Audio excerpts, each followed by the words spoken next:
Avant de commencer l'histoire, dites-nous d'où vous nous regardez en laissant un commentaire ci-dessous. Si vous appréciez cette vidéo, n'oubliez pas de liker et de vous abonner. Passez une excellente journée. Profitez bien de l'histoire. Elliot était assis seul dans son bureau pentouse, contemplant la ligne d'horizon de la ville alors que le crépuscule peignait l'horizon de nuances d'ambre et d'or. À 48 ans, Elliot avait bâti Apex Innovation, d'une start-up dans un garage à un empire technologique valant des milliards, mais sa vie personnelle restait une toile vierge. Les journaux financiers l'appelaient le Titan reclus, un surnom qui lui convenait parfaitement. Le soleil couchant se reflétait sur les monuments de verre et d'acier qu'il pouvait voir depuis sa fenêtre, certains abritant des entreprises dont il était le propriétaire. D'autres, des concurrents qu'il avait dépassés. Son reflet le regardait fixement, des cheveux poivre et sel encore épais, malgré le stress de la construction d'un empire. Des yeux ambrés, perçant derrière des lunettes de créateur, un visage beau, mais marqué par la solitude. Il ajusta son costume anthracite parfaitement ajusté une armure, en réalité et se détourna de la vue. Une autre invitation, annonça son assistant exécutif, Miles, en posant une élégante enveloppe crème sur le bureau de verre impeccable. Miles avait perfectionné l'art d'entrer dans une pièce en silence, une compétence qu'Elliot appréciait. Elliot ne jeta même pas un coup d'œil à l'enveloppe, le lettrage doré en relief criant une autre obligation sociale qu'il n'avait aucune intention de remplir. Gala de charité. Le mariage de Mademoiselle Harper pour le marketing. Elle a spécifiquement mentionné qu'elle espérait que vous seriez présent. Le ton de Miles était professionnel, mais Elliot y décela une légère note d'espoir. Miles essayait de l'attirer dans des situations sociales depuis des années. Un malaise familier serra la poitrine d'Elliot, une sensation qu'il avait si souvent ressentie qu'elle aurait pu être une vieille amie. Son rythme cardiaque augmenta légèrement. Ses paumes devinrent moites des manifestations physiques du mur qu'il avait construit autour de lui, il y a des décennies. « Envoyez le paquet cadeau standard et mes regrets », dit-il. Miles hocha la tête, s'attendant à cette réponse. Au cours des 10 années qu'il avait travaillé pour Elliot, son patron n'avait jamais accepté une seule invitation personnelle. Les rumeurs au bureau avaient atteint des proportions mythiques. Certains disaient qu'il avait eu le cœur brisé par une croqueuse de diamants. D'autres chuchotaient à propos d'une famille secrète cachée en Europe. Certains des employés plus jeunes avaient un pari en cours pour savoir s'il était réellement un vampire, ce qui expliquait à la fois sa pâleur et son aversion pour les rassemblements sociaux. La vérité était plus simple et plus complexe à la fois. Ayant grandi dans des foyers d'accueil, ballotté entre cette maison avant d'avoir 16 ans, Elliot avait appris très tôt que la connexion signifiait la vulnérabilité, et la vulnérabilité signifiait la douleur. Son génie avec la technologie avait été son évasion et maintenant son bouclier. Les quelques fois où il avait tenté des relations dans la vingtaine s'étaient terminées en désastre, avec des femmes plus intéressées par son compte bancaire en croissance que par l'homme qui se cachait derrière. La réunion du conseil est déplacée à jeudi, continua Miles, tapotant des notes sur sa tablette. Le docteur Carter a appelé pour votre examen physique annuel. 3e rappel et les documents d'acquisition de Tokyo ont besoin de votre signature d'ici demain. Elliot hocha la tête distraitement, son attention captée par un jeune couple marchant main dans la main dans le parc en face de son immeuble. La femme dit quelque chose qui fit rire l'homme aux éclats. Leur intimité facile parvint faiblement à travers la vitre. Quelque chose en lui se mit à souffrir d'un désir si profond qu'il faillit en halter. Il regarda l'homme serrer la femme contre lui, l'embrassant sur le front avec une tendresse désinvolte, un geste simple qui semblait aussi étranger à Elliot que de voler sans elle. 30 ans de solitude l'enveloppaient comme un manteau familier confortable, prévisible et de plus en plus lourd. Parfois, dans des moments comme celui-ci, il se demandait ce qu'aurait pu être sa vie s'il avait eu quelqu'un avec qui la partager. La pensée se dissolvait toujours rapidement sous le poids de l'expérience et de la réalité. Aussi, ajouta Miles, observant son patron avec attention, la nouvelle chef de la recherche médicale commence demain. Les références du docteur Lila sont exceptionnelles, diplômé de Princeton, médecine à Harvard, et une recherche révolutionnaire en médecine régénérative. Bien, marmonna Elliot, se détournant finalement de la fenêtre. Le couple avait disparu au détour d'un chemin, nous avons besoin de quelqu'un qui puisse faire avancer cette division. Le dernier directeur était trop prudent avec les financements. Sa conférence TED sur la régénération neuronale a plus de 5 millions de vues, ajouta Miles. Apparemment, elle a refusé des offres de 3 géants pharmaceutiques pour nous rejoindre. Femme intelligente, dit Elliot en s'installant dans sa chaise ergonomique. Avec nous, elle aura une liberté de recherche totale, sans les contraintes d'une entreprise pharmaceutique. Miles hésita, puis ajouta, le dîner de bienvenue des cadres est demain soir. En tant que PDG, votre présence serait. Envoyez mes regrets, l'interrompit Elliot, ouvrant son ordinateur portable. J'ai la conférence téléphonique de Singapour. C'est à 16 heures, monsieur. Le dîner est à 19. Elliot fixa Miles avec un regard qui avait fait fuir des adversaires en salle de réunion. Je devrais me préparer pour les questions sur le marché asiatique. Envoyez mes regrets. Miles hocha la tête, reconnaissant sa défaite. Oui, monsieur Grant. Alors que Miles sortait discrètement, Elliot retourna à la vue de la ville, l'horloge numérique sur son bureau marquant un autre jour dans son isolement auto-imposé. Il avait un empire qui s'étendait sur des continents, des technologies qui avaient changé le monde, une richesse inimaginable, et encore une fois, il allait dîner seul. Il ouvrit le dossier du docteur Stella Lila sur son ordinateur, quelque chose qu'il avait fait plusieurs fois depuis qu'il avait approuvé sa nomination. Ses références étaient en effet impressionnantes, mais c'était son approche de la recherche qui avait attiré son attention. Innovante mais méthodique, audacieuse mais basée sur une rigueur scientifique. Dans sa conférence TED, elle avait parlé avec une passion pour la guérison qui résonnait avec quelque chose de profond en lui, quelque chose qu'il pensait depuis longtemps en sommeil. Elliot cliqua sur sa photo, professionnelle, soignée, avec des yeux intelligents qui semblaient regarder directement à travers la caméra. Quelque chose dans son regard le rendait mal à l'aise, comme si elle pouvait voir au-delà de ces barrières soigneusement construites. Il ferma le dossier brusquement et se tourna vers les projections trimestrielles à la place un terrain beaucoup plus sûr. Les chiffres, les données, les tendances du marché. C'étaient des choses prévisibles, contrôlables, contrairement aux gens, contrairement aux émotions. Cette nuit-là, dans son appartement pentouse luxueux mais stérile, Elliot se tenait à la fenêtre, observant les lumières de la ville en contrebas. De cette hauteur, les gens n'étaient que de minuscules points se déplaçant à travers leurs vies interconnectées. Il avait fait la paix avec l'idée d'observer, plutôt que de participer à cette danse de la connexion humaine du moins, c'est ce qu'il pensait. Il était loin de se douter que le docteur Stella Lila allait pousser bien plus que sa division médicale dans des territoires inexplorés. La femme qui arriverait demain allait défier chaque mur qu'il avait construit, chaque défense qu'il avait perfectionnée, chaque certitude qu'il avait établie au sujet de son existence solitaire. Pour la première fois depuis des décennies, Elliot était sur le point de faire face à quelque chose que son esprit brillant ne pouvait ni contrôler, ni planifier, ni fuir, son propre cœur. Chapitre 2, la touche qui guérit. Stella Lila ajusta sa blouse blanche impeccable et prit une profonde respiration avant d'entrer dans la tour Apex. Le soleil du matin transformait l'extérieur en vert du bâtiment en un phare scintillant sur la ligne d'horizon de la ville, ce qui était approprié pour une entreprise qui se targuait d'illuminer l'avenir. À 36 ans, elle avait déjà révolutionné la thérapie de régénération cellulaire, présentée lors de conférences médicales dans le monde entier et gagné le respect de la communauté médicale internationale. Pourtant, aujourd'hui, des papillons dansaient dans son estomac. Elle lissa ses mains sur sa robe bleu marine sur mesure sous la blouse de laboratoire, le tissu cher mais discret. Un peu comme la femme elle-même. Sa peau foncée brillait d'un éclat naturel. Ses tresses étaient élégamment relevés en un chignon professionnel qui mettait en valeur ses pommettes hautes et ses yeux bruns expressifs.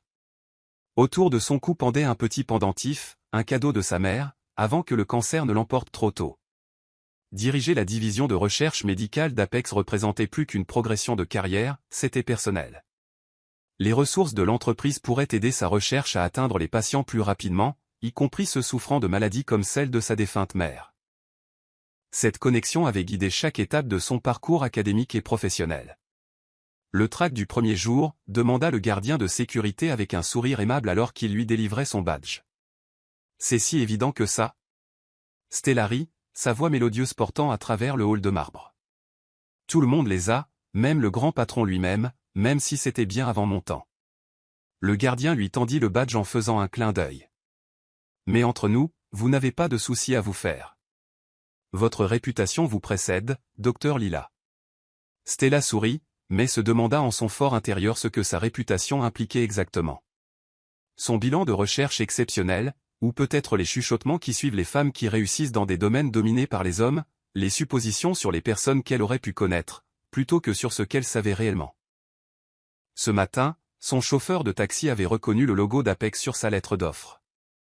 Elliot Grant, ce type est un génie, mais un peu étrange. Ne voit jamais personne, dirige son empire depuis les ombres. Le chauffeur l'avait regardé dans le rétroviseur. On dit qu'il interviewe les gens par vidéo, mais ne sera même pas dans la même pièce. C'est vrai, je ne l'ai jamais interviewé directement, avait répondu Stella, ce qui n'avait fait que confirmer les théories du chauffeur sur le milliardaire excentrique. Maintenant, en montant dans l'ascenseur jusqu'à l'étage des cadres pour son orientation, Stella se demandait quel genre d'homme serait son nouvel employeur. Les milliardaires excentriques n'étaient pas exactement connus pour leurs compétences sociales. Seraient-ils comme les cadres pharmaceutiques qui voyaient les avancées médicales uniquement à travers le prisme des marges de profit? Ou peut-être une figure absente qui lui donnerait carte blanche? Les portes de l'ascenseur s'ouvrirent pour révéler une zone d'accueil élégante où une femme posée l'attendait. Docteur Lila, bienvenue chez Apex. Je suis Clara, la chef des ressources humaines. Nous sommes ravis que vous nous rejoigniez. Le processus d'orientation fut complet mais efficace. Les avantages expliqués, les protocoles de sécurité détaillés, la philosophie de l'entreprise exposée. Stella absorba tout en notant le courant sous-jacent de révérence chaque fois que le nom d'Elliott Grant était mentionné. Monsieur Grant a autorisé un financement de recherche illimité pour votre département, expliqua Clara, son ton suggérant que c'était très inhabituel. Il a été très précis sur le fait de s'assurer que vous ayez toutes les ressources nécessaires. Stella haussa un sourcil, c'est généreux. C'est sans précédent, corrigea Clara. Monsieur Grant est connu pour sa supervision budgétaire rigoureuse. Votre département est le premier à recevoir une telle latitude. La division médicale occupait 3 étages de laboratoire et d'installation de recherche de pointe qui faisait paraître son laboratoire universitaire précédent comme une salle de sciences de lycée. L'équipement était à la pointe de la technologie, une grande partie étant conçue sur mesure pour des applications de recherche spécifiques. Pendant sa visite, des chercheurs et des médecins l'abordèrent avec admiration et excitation. Sa réputation l'avait en effet précédé. Votre travail sur la régénération tissulaire était brillant, s'enthousiasma le docteur Bennett, qui serait son adjoint. Il avait une 60aine d'années, avec des yeux aimables derrière d'épaisses lunettes et une tendance à parler avec ses mains. Nous stagnions ici, honnêtement. Le financement est magnifique, mais nous avions besoin d'une vision nouvelle. Stella regarda des techniciens calibrer un appareil sophistiqué de cartographie cellulaire dont elle n'avait lu que dans des revues. Cet équipement a dû coûter des millions, dit-elle. Monsieur Grant a autorisé l'achat le mois dernier, expliqua le docteur Bennett, il a dit que c'était essentiel pour la nouvelle direction de la recherche. C'était juste après qu'il ait approuvé votre nomination. Pourquoi Monsieur Grant n'a-t-il pas recruté quelqu'un plus tôt, demanda Stella alors qu'ils entraient dans un laboratoire où des techniciens menaient des expériences avec des cellules souches. Le docteur Bennett baissa la voix, regardant autour de lui comme si les murs pouvaient écouter. Il est particulier. A interviewé personnellement 20 candidats sur 2 ans. La plupart ne l'ont même jamais vu des vidéoconférences seulement. Vous êtes la première qui l'a approuvé. Stella haussa un sourcil. Je ne l'ai jamais interviewé. Exactement. Le docteur Bennett eut un regard éloquent. Il a examiné votre recherche, a regardé votre conférence TED, et a approuvé votre nomination immédiatement sans précédent. Stella ressentit un curieux mélange de fierté et de malaise. Son travail avait-il vraiment impressionné Elliott Grant, ou s'était-il simplement lassé de la recherche? Alors qu'il tournait un coin vers le principal centre de recherche, Stella percuta une grande silhouette sortant d'une salle de conférence. L'impact fit voler ses dossiers sur le sol poli. Je suis tellement désolé, commença-t-elle en s'agenouillant pour ramasser ses documents, puis levant les yeux vers les yeux ambrés les plus pénétrants qu'elle n'avait jamais vus. L'homme semblait figé, la fixant avec une expression indéchiffrable. Il ne portait pas de badge, juste un costume anthracite impeccablement taillé qui contrastait avec ses cheveux poivre et sel. Ses traits étaient aristocratiques, pommette haute, mâchoire forte, nez droit, mais ce furent ses yeux qui captèrent son attention. Il contenait de l'intelligence, certes, mais aussi quelque chose de plus profond, quelque chose de presque hanté. Le docteur Bennett était devenu pâle. Monsieur Grant, je fais visiter les installations au docteur Lila. Elliott Grant, le milliardaire reclus lui-même. Stella ne s'attendait pas à le rencontrer si tôt, ou de manière si littérale. Docteur Lila, dit Elliott, sa voix à peine au-dessus d'un murmure. Il tendit sa main mécaniquement, comme s'il se souvenait d'un protocole social oublié depuis longtemps. Stella la prit, sentant un courant inattendu passer entre eux, comme de l'électricité statique, mais plus chaud, plus insistant. Sa paume était étonnamment calleuse pour un cadre d'entreprise. Sa poignée ferme, mais prudente, comme s'il craignait de casser quelque chose de fragile. C'est un plaisir de vous rencontrer enfin, Monsieur Grant. Votre vision pour ce centre de recherche est extraordinaire. Elliot semblait lutter pour trouver ces mots, une expérience clairement étrangère pour lui. Ses yeux passèrent de son visage à leurs mains toujours jointes et de nouveau à son visage. Votre article sur les voies de régénération neuronale était éclairant. Les implications pour les lésions de la moelle épinière, à elles seules.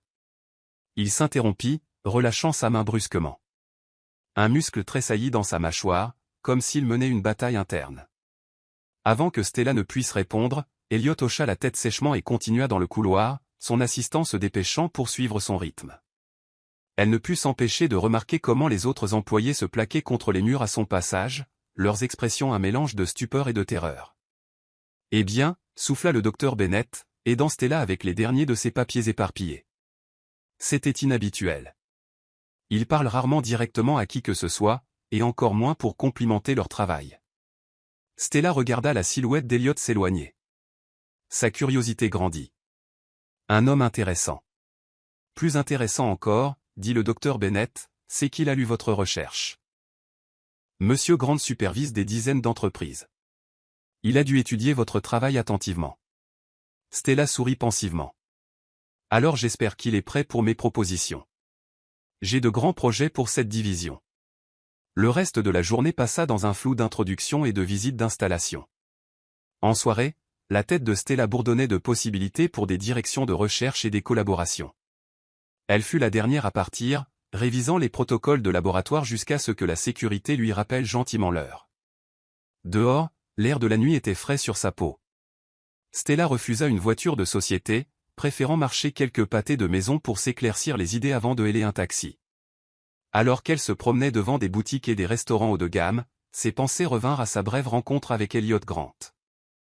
Sa connaissance de son travail avait été impressionnante, mais plus intrigante était l'intensité de son regard, comme s'il voyait quelque chose au-delà de la façade professionnelle qu'elle présentait au monde. C'était déconcertant et étrangement exaltant.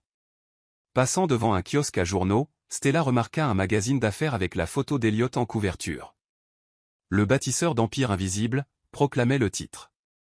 L'image le montrait lors d'une conférence technologique, l'expression distante, les yeux gardés.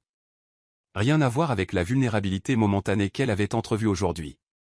Elle ne pouvait pas savoir qu'Elliot Grant n'avait pas seulement lu ses articles, mais avait suivi sa carrière pendant des années, attiré par son esprit brillant bien avant d'avoir jamais vu son visage. Elle ne pouvait pas non plus deviner à quel point leur brève rencontre avait affecté le milliardaire solitaire qui, à ce moment même, était assis dans son bureau, son cœur battant la chamade comme celui d'un adolescent, se demandant pourquoi, après 30 ans d'indifférence calculée, il se souciait soudain de ce que quelqu'un d'autre pensait de lui. Chapitre 3, trajectoire de collision. 3 semaines après le début de son mandat chez Apex, Stella avait déjà transformé l'atmosphère du département de recherche. Sa politique de la porte ouverte et son approche collaborative avaient dynamisé l'équipe, et son rire résonnait souvent à travers des laboratoires qui avaient auparavant été des endroits solennels. Elle avait mis en place des forums de recherche hebdomadaires où même les jeunes scientifiques pouvaient présenter des idées et des séances de méditation pour stimuler la pensée créative. Les couloirs autrefois stériles affichaient maintenant des écrans numériques de projets en cours, rendant le travail invisible de la recherche cellulaire visible à tous ceux qui passaient. Les étages médicaux bourdonnaient d'une nouvelle énergie et de chuchotements sur le comportement inhabituel de leur PDG reclus. Elliot se retrouvait à inventer des raisons de visiter les étages médicaux, quelque chose qu'il n'avait jamais fait auparavant. Il apparaissait à l'improviste, soi-disant pour vérifier les investissements en équipement ou les allocations budgétaires. Bien qu'il ait maintenu son expression stoïque caractéristique, ses yeux trahissaient une concentration qui n'avait rien à voir avec les bilans ou les retours sur investissement. Le personnel le remarqua, échangeant des regards chaque fois que leur PDG reclus apparaissait peu de temps après que le docteur Lila ait mentionné une percée ou un défi. Il est descendu plus ce mois-ci qu'au cours des 5 dernières années combinées, chuchota une biochimiste à sa collègue alors qu'elle regardait Elliot écouter attentivement l'explication de Stella sur son dernier protocole de recherche. « Et tu as remarqué ?» Théo, de l'analyse de données, la poussa du coude. Il ne vient que lorsqu'elle est là.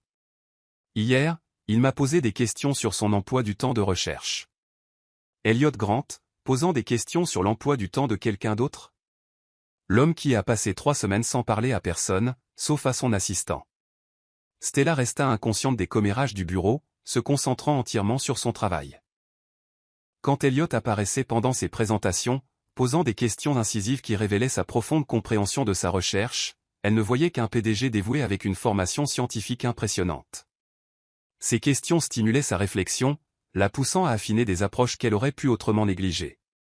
Votre proposition d'utiliser des cellules souches modifiées pour régénérer le tissu nerveux endommagé est prometteuse, dit Elliot lors d'une de ces discussions, sa voix prudente et mesurée. Mais avez-vous considéré les complications de la réponse immunitaire chez les patients plus âgés? Stella leva les yeux de son microscope, impressionnée. En fait, oui. Nous développons un protocole immunosuppresseur complémentaire qui est ciblé spécifiquement sur le site de régénération. Il minimise les effets systémiques tout en maximisant l'acceptation. Un fantôme de sourire traversa le visage d'Elliot. Solution élégante. Ce que Stella ne pouvait pas voir, c'était comment Elliot répétait ses questions avant ses visites spontanées, ou comment il passait ses soirées à étudier des revues médicales pour suivre le rythme de son esprit brillant.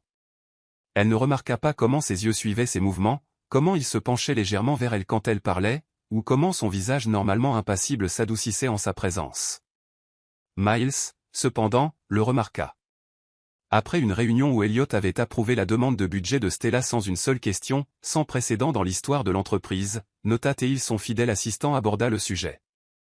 Le docteur Lila semble faire d'excellents progrès, s'aventura prudemment Miles alors qu'il retournait au bureau d'Elliot.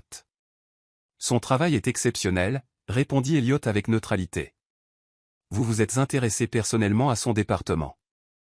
Elliot s'arrêta de marcher, fixant Miles avec un regard qui aurait intimidé n'importe qui d'autre. Je m'intéresse personnellement à tous les départements qui se montrent prometteurs. Miles, enhardi par 10 ans de service, insista. Vous n'avez jamais assisté aux réunions hebdomadaires de l'équipe de neurosciences auparavant. Vous n'en avez pas manqué une seule depuis 3 semaines. Un muscle tressaillit dans la mâchoire d'Elliot. Y a-t-il un but à cette observation? Non, monsieur. Juste une observation. L'expression de Miles resta professionnelle, mais ses yeux contenaient un amusement complice. La réunion budgétaire trimestrielle est demain à 14 heures. Le docteur Lila présentera. Je suis au courant de mon emploi du temps, dit Elliot sèchement, entrant dans son bureau et fermant la porte avec une force inhabituelle. Seul, il se tint à sa fenêtre, regardant la ville en contrebas mais ne voyant rien. Qu'est-ce qui lui arrivait? Il avait construit sa vie autour du contrôle de ses entreprises, de ses émotions, de ses interactions. Maintenant, il se retrouvait attiré comme un aimant vers le département médical, fabriquant de faibles excuses pour être en présence de Stella. C'était irrationnel, non professionnel, complètement différent de lui, et pourtant, il ne pouvait pas s'arrêter. Tard un soir, Stella était seule dans son laboratoire, examinant des modèles de croissance cellulaire sous un microscope haute puissance. Le bâtiment s'était vidé il y a des heures. Même l'équipe de nettoyage avait terminé ses rondes. Elle préférait travailler dans cette solitude paisible, avec de la musique classique jouant doucement depuis son ordinateur. Ce soir, les suites pour violoncelle de Yo-Yo m'a créé la bande sonore parfaite pour la découverte scientifique. La sensation d'être observée lui piqua l'esprit.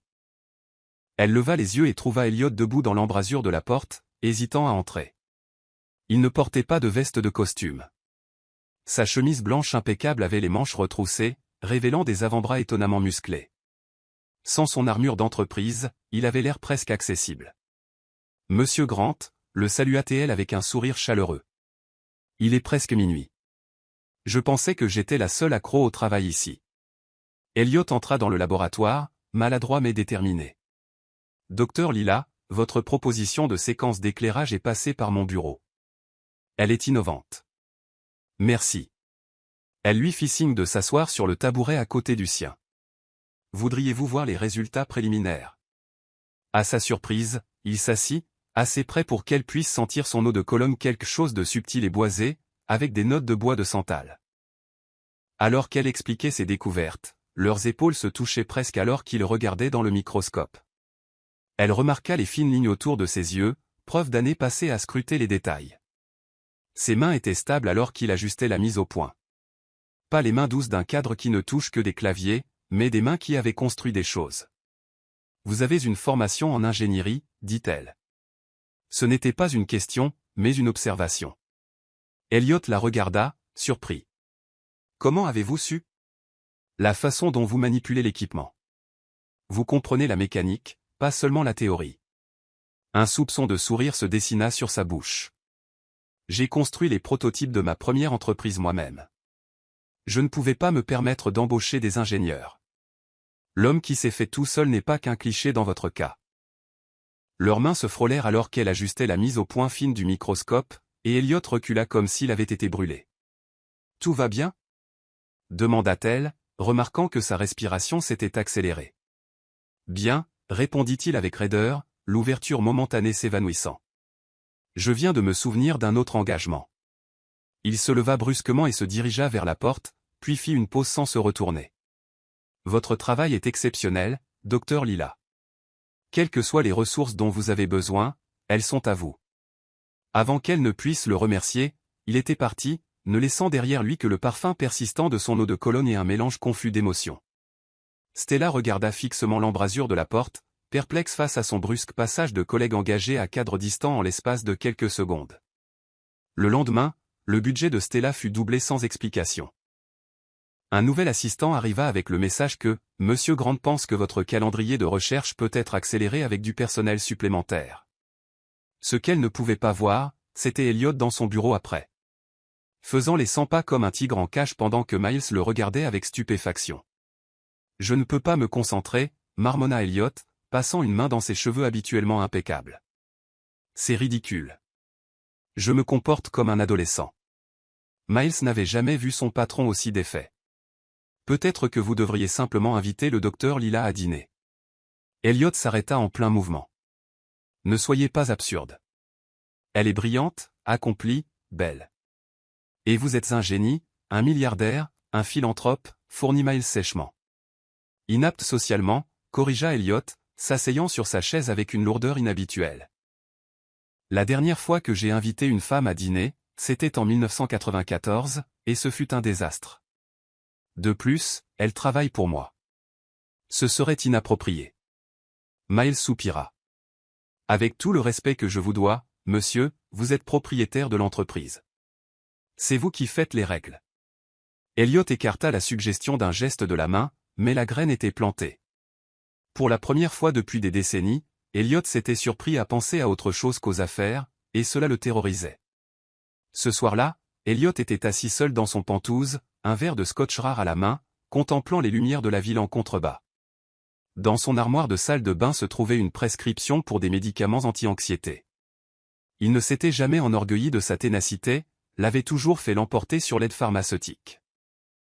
Ce soir, il avait presque reconsidéré. Comment cela était-il arrivé? Quand le docteur Stella Lila s'était-elle transformée d'un CV impressionnant en une femme qui occupait ses pensées jour et nuit, une femme dont le sourire faisait battre son cœur, dont l'intelligence le stimulait et l'excitait, dont la présence le faisait se sentir à la fois plus vivant et plus vulnérable qu'il ne l'avait été en 30 ans? Elliot vida son scotch, la brûlure dans sa gorge n'étant rien comparée à la douleur inhabituelle dans sa poitrine. Il avait 48 ans, bon sang trop vieux pour une passion, trop ancré dans ses habitudes pour une connexion, trop endommagé pour l'amour. N'est-ce pas? Chapitre 4, l'alliance inattendue. Le gala trimestriel des investisseurs arriva, un événement qu'Elliot évitait généralement, envoyant Miles à sa place avec des instructions strictes de ne rien dire de substantiel et de partir tôt. Cette fois, cependant, il fit une annonce sans précédent, il serait présent. Les cadres d'Apex furent choqués. Le marketing se précipita pour capitaliser sur la rare apparition publique de leur leader énigmatique. Les protocoles de sécurité furent doublés. Le lieu, un élégant musée d'art transformé pour la soirée en vitrine des innovations d'Apex, bourdonna de spéculations sur le changement d'avis soudain du PDG. Peut-être qu'il est en train de mourir, théorisa le directeur financier d'une voix feutrée à son collègue. Il fait amende honorable, il montre son visage avant la fin. Ne soyez pas morbide, répondit le collègue. Peut-être que le conseil l'a finalement forcé. Ce que personne ne savait, c'est qu'Elliot avait appris que Stella présenterait sa recherche à des investisseurs médicaux potentiels. Il se disait qu'il soutenait simplement un atout précieux de l'entreprise, que sa présence prêterait de la crédibilité à son travail révolutionnaire. Les 3 heures qu'il avait passées avec son styliste personnel à choisir le smoking parfait ne signifiaient rien. Le fait qu'il ait fait venir son barbier dans son pantouse cet après-midi-là n'était qu'une simple coïncidence. La grande salle de bal bourdonna de spéculations lorsqu'Elliot entra, attirant l'attention dans son smoking sur mesure, malgré son malaise évident avec la foule. Il hocha la tête mécaniquement lors des présentations, ses yeux balayant la pièce jusqu'à ce qu'il la repère. Stella se tenait près des expositions de recherche, resplendissante dans une robe bleu nuit qui complétait sa riche peau brune. Ses cheveux étaient relevés pour révéler des épaules élégantes, ornées d'un simple pendentif en diamant. Elle était entourée d'investisseurs fascinés, expliquant son travail avec des gestes passionnés qui faisaient scintiller les perles à son poignet. Elliot ressentit une montée soudaine et irrationnelle de jalousie envers le capital risqueur aux cheveux gris qui se penchait trop près d'elle, sa main touchant occasionnellement son bras pour insister. L'intérêt de l'homme semblait partagé entre la recherche révolutionnaire de Stella et sa silhouette dans la robe moulante. Avant de pouvoir se raviser, Elliot se déplaçait à travers la pièce, un verre d'eau pétillante à la main. Docteur Lila, l'interrompit-il, s'approchant de leur cercle. Je suis heureux que vous ayez pu présenter votre travail révolutionnaire ce soir. Les investisseurs se redressèrent immédiatement, conscients de l'attention de qui était maintenant concentrée sur le projet. La main du capital risqueur tomba du bras de Stella. Les yeux de Stella s'écarquillèrent de surprise sincère. Monsieur Grant, je ne vous attendais pas. J'étais juste en train d'expliquer comment notre protocole de régénération neuronale est prometteur pour les lésions de la moelle épinière. Peut-être pourriez-vous me donner un aperçu privé, suggéra Elliot, se surprenant lui-même par son audace. J'ai quelques questions sur les délais d'application. Alors qu'il s'éloignait du groupe, Stella chuchota, merci pour le sauvetage. Ce monsieur était plus intéressé par mon décolleté que par ma recherche. Elliot se crispa, une fureur protectrice montant en lui qui lui semblait étrangère et pourtant juste. C'est complètement inacceptable. Je peux le faire partir. Ce n'est pas nécessaire, rit doucement Stella, le son envoyant une chaleur inexplicable à travers la poitrine d'Elliot. J'ai géré pire dans le monde universitaire, mais j'apprécie d'avoir un collègue qui valorise le travail en lui-même. Collègue, le mot à la fois le soulagea et le déçut. Ils trouvèrent un coin tranquille près d'une exposition présentant les technologies médicales d'Apex.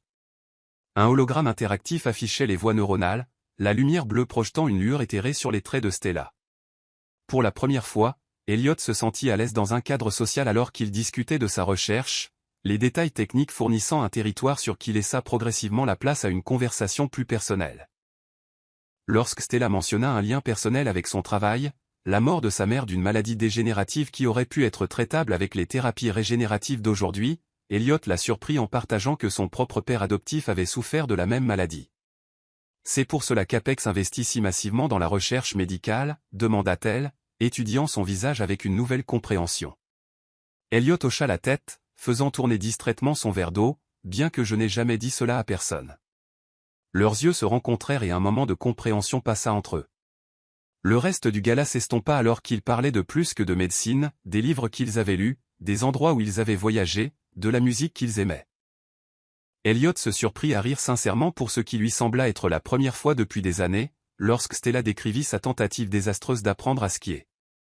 J'ai passé plus de temps à l'horizontale qu'à la verticale, admit-elle, les yeux pétillants de malice. Mon instructeur a dit que j'étais la première personne qu'il ait jamais vu réussir à glisser à reculons sur une colline. Je ne peux pas vous imaginer échouer à quoi que ce soit, dit Elliot, les mots sortant avant qu'il ne puisse les censurer. Le sourire de Stella s'adoucit. C'est le problème avec le génie, les gens oublient que vous êtes humain. J'échoue de manière spectaculaire dans de nombreuses choses, le ski, la pâtisserie, garder des plantes d'intérieur en vie plus de 2 semaines. Pourtant, vous pouvez faire repousser du tissu humain. Les cellules sont plus indulgentes que la pâte à pain au levain, plaisanta-t-elle, puis redevint sérieuse. Tout le monde suppose que le succès m'est venu facilement parce qu'il ne voit que les résultats, pas le processus, les expériences ratées, les demandes de subventions rejetées, les nuits passées à douter de chaque choix de carrière. Elliot sentit quelque chose se déplacer entre eux, un abaissement des barrières professionnelles, un aperçu de la personne derrière les réalisations. Je comprends cela mieux que la plupart des gens. Je crois bien que oui, répondit doucement Stella. De l'autre côté de la pièce, Miles regardait avec stupéfaction, poussant Rachel de la recherche, qui avait été invitée par lui. Je ne l'ai jamais vu comme ça. Pas une seule fois en 10 ans. Il est vraiment détendu. Rachel sourit d'un air entendu. Ils ne se sont pas quittés des yeux de toute la soirée. 20 $ que nous assistons au début de quelque chose de grand.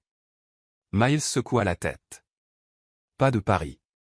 Le monsieur a fait installer un ascenseur direct jusqu'à l'étage médical la semaine dernière. Je pense que nous sommes déjà au milieu de quelque chose.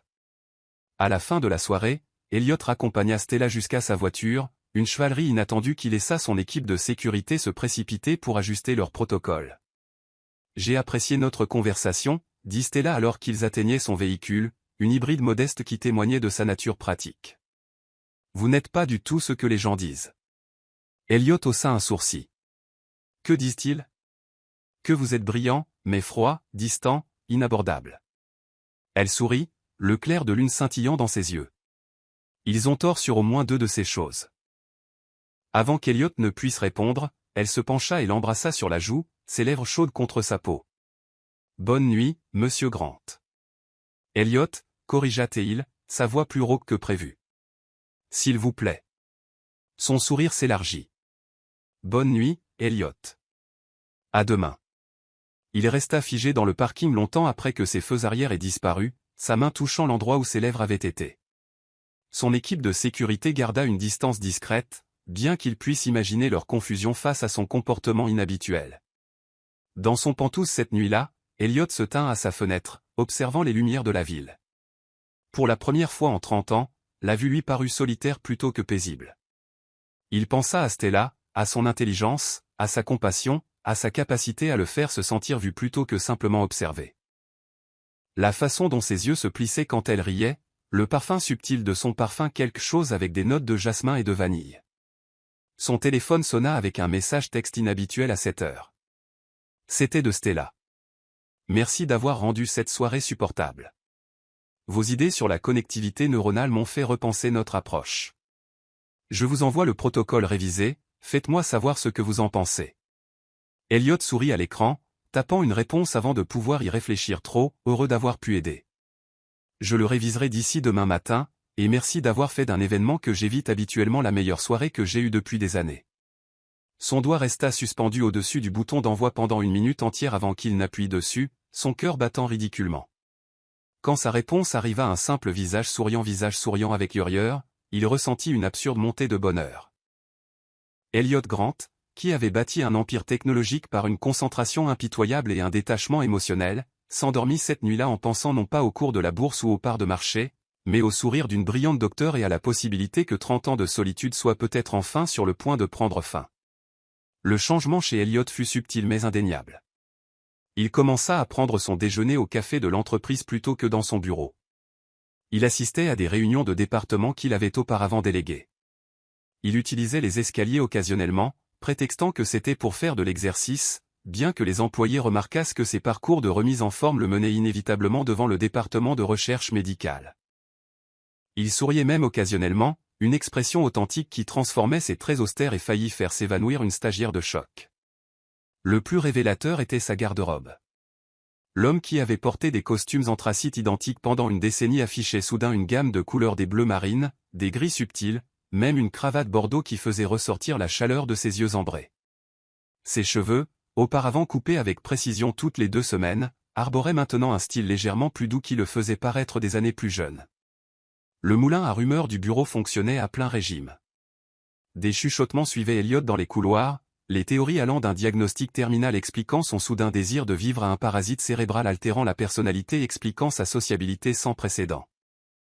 La vérité qu'Elliot Grant pourrait simplement ressentir des émotions humaines normales semblait trop tirée par les cheveux pour que beaucoup l'acceptent. Un canal Slack secret intitulé « Opération Amour Patron » apparut, avec Miles nommé à contre-cœur officier du renseignement en raison de sa proximité avec Elliot.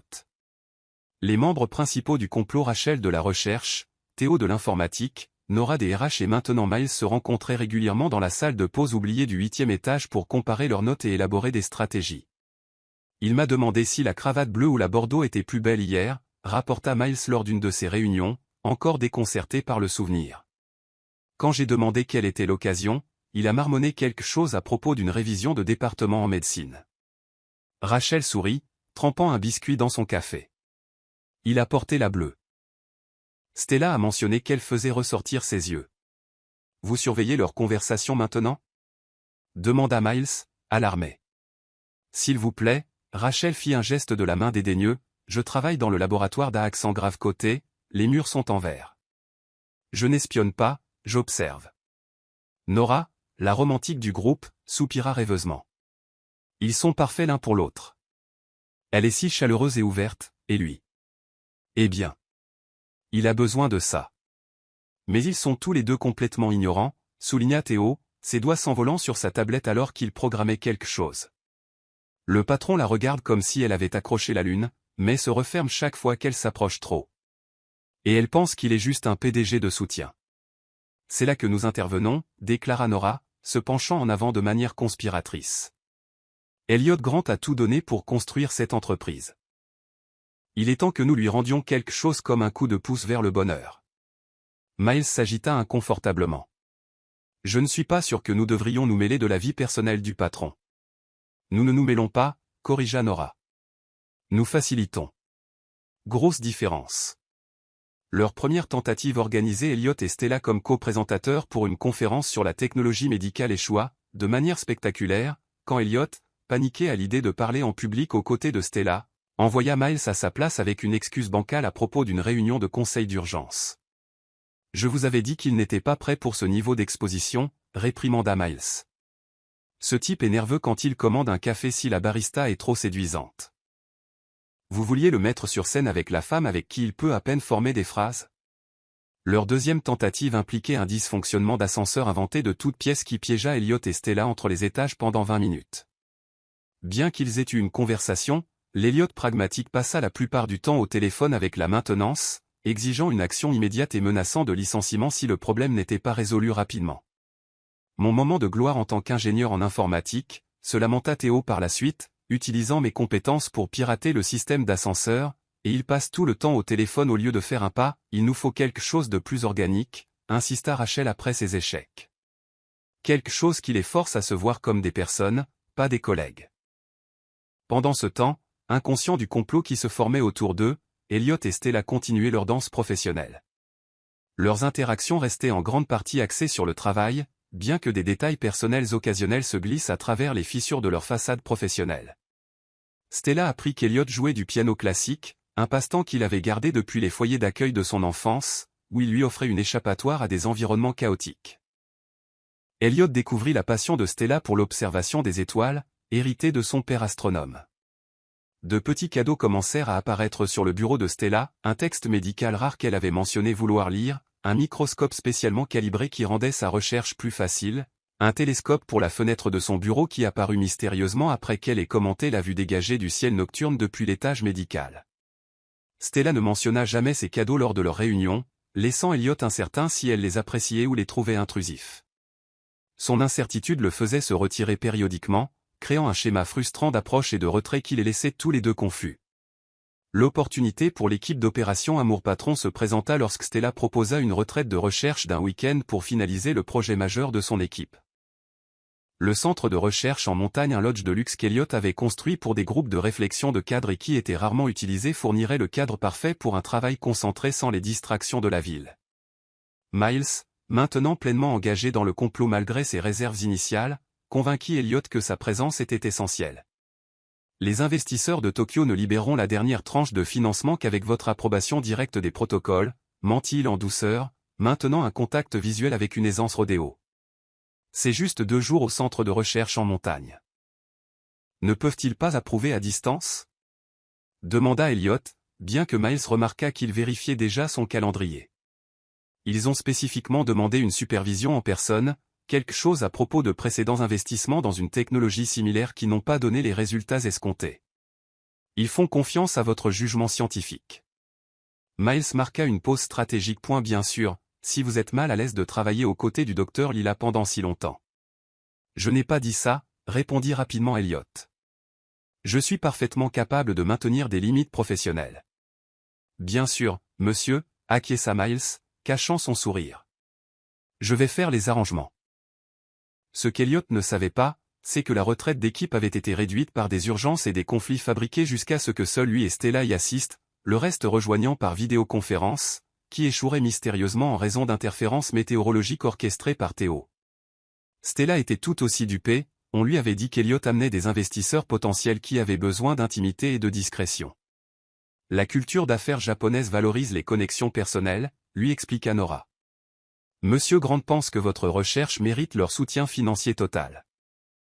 Le week-end approchait avec Elliot et Stella qui faisaient des préparatifs, Elliot passant des heures à choisir des vêtements décontractés appropriés, un concept étranger à une garde-robe exclusivement composée de costumes, Stella préparant une documentation de recherche exhaustive pour impressionner les investisseurs inexistants. L'équipe d'opération Loveboss a tenu sa dernière réunion de planification la veille de la retraite. Tout est arrangé, a confirmé Théo.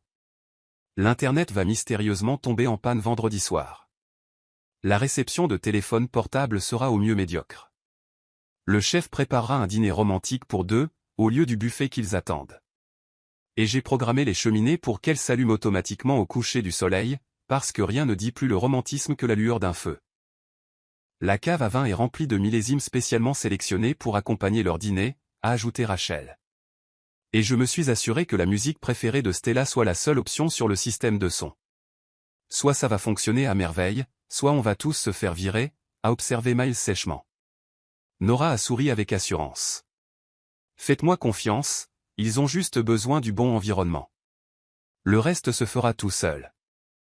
Aucun d'eux n'aurait pu prédire à quel point leur plan se révélerait à la fois juste et faux, ni à quel point la retraite en montagne changerait en effet tout, mais pas de la manière qu'ils avaient anticipé. Chapitre 6 La révélation, la retraite en montagne a tout changé lorsqu'Elliot et Stella sont arrivés au pavillon de montagne de luxe d'Apex pour découvrir qu'ils étaient les seuls participants, leur confusion initiale a rapidement cédé la place à la suspicion. Où sont les investisseurs japonais ? A demandé Stella, debout dans la grande entrée avec ses documents de recherche serrés contre sa poitrine. Elliot a froncé les sourcils, vérifiant son téléphone pour la 3e fois. Et où est l'équipe de recherche ? Miles m'a assuré qu'il serait là maintenant. Une discrète toux a attiré leur attention sur le gardien du pavillon, un homme âgé aux yeux pétillants. J'ai peur que la tempête ait coupé Internet et la plupart des services de téléphone portable, a-t-il expliqué, faisant un geste vers les fenêtres panoramiques où la neige commençait à tomber abondamment. L'équipe a appelé plus tôt pour dire qu'ils ne pourront pas venir avant que le temps ne s'éclaircisse probablement dimanche après-midi. Et les investisseurs, a insisté Stella. Le gardien a semblé confus. Aucun autre invité n'est attendu ce week-end, Dr Lila. Un moment de silence gênant s'est étiré entre eux alors que la prise de conscience se faisait. Elliot a vérifié ses messages une dernière fois avant de ranger son téléphone avec un soupir résigné. Je pense qu'on nous a tendu un piège, a dit Stella, regardant le dîner romantique pour deux dressés dans la salle à manger du pavillon, avec des bougies et du vin. Ça s'en aura des RH à plein nez. L'expression d'Elliot s'est assombrie. Je vais faire virer le responsable de ce comportement non professionnel. Stella a fini de rire. Elliot, regarde cet effort. Quelqu'un veut que tu sois heureux. Ce n'est pas un motif de licenciement. C'était la première fois qu'elle utilisait son prénom sans la formalité d'un cadre professionnel, et le son de celui-ci a instantanément stoppé sa tirade. Quelque chose dans sa familiarité aisée l'a complètement désarmée. Elle a ramassé la bouteille de vin, examinant l'étiquette. Bordeaux 2005, excellent millésime. Ce serait dommage de le gâcher, tu ne trouves pas ? Et je ne sais pas pour toi, mais j'ai faim après ce trajet. Elliot l'a regardé, puis le cadre romantique, et a finalement ri un vrai rire, sans garde, qui a transformé son visage. L'expression rare lui a fait perdre des années, révélant des faussettes qu'elle n'avait jamais remarquées auparavant. Je crois que nous avons été déjoués, Dr Lila. Elle a souri, versant 2 verres de vin. Stella. Si nous dînons ensemble, tu devrais m'appeler Stella.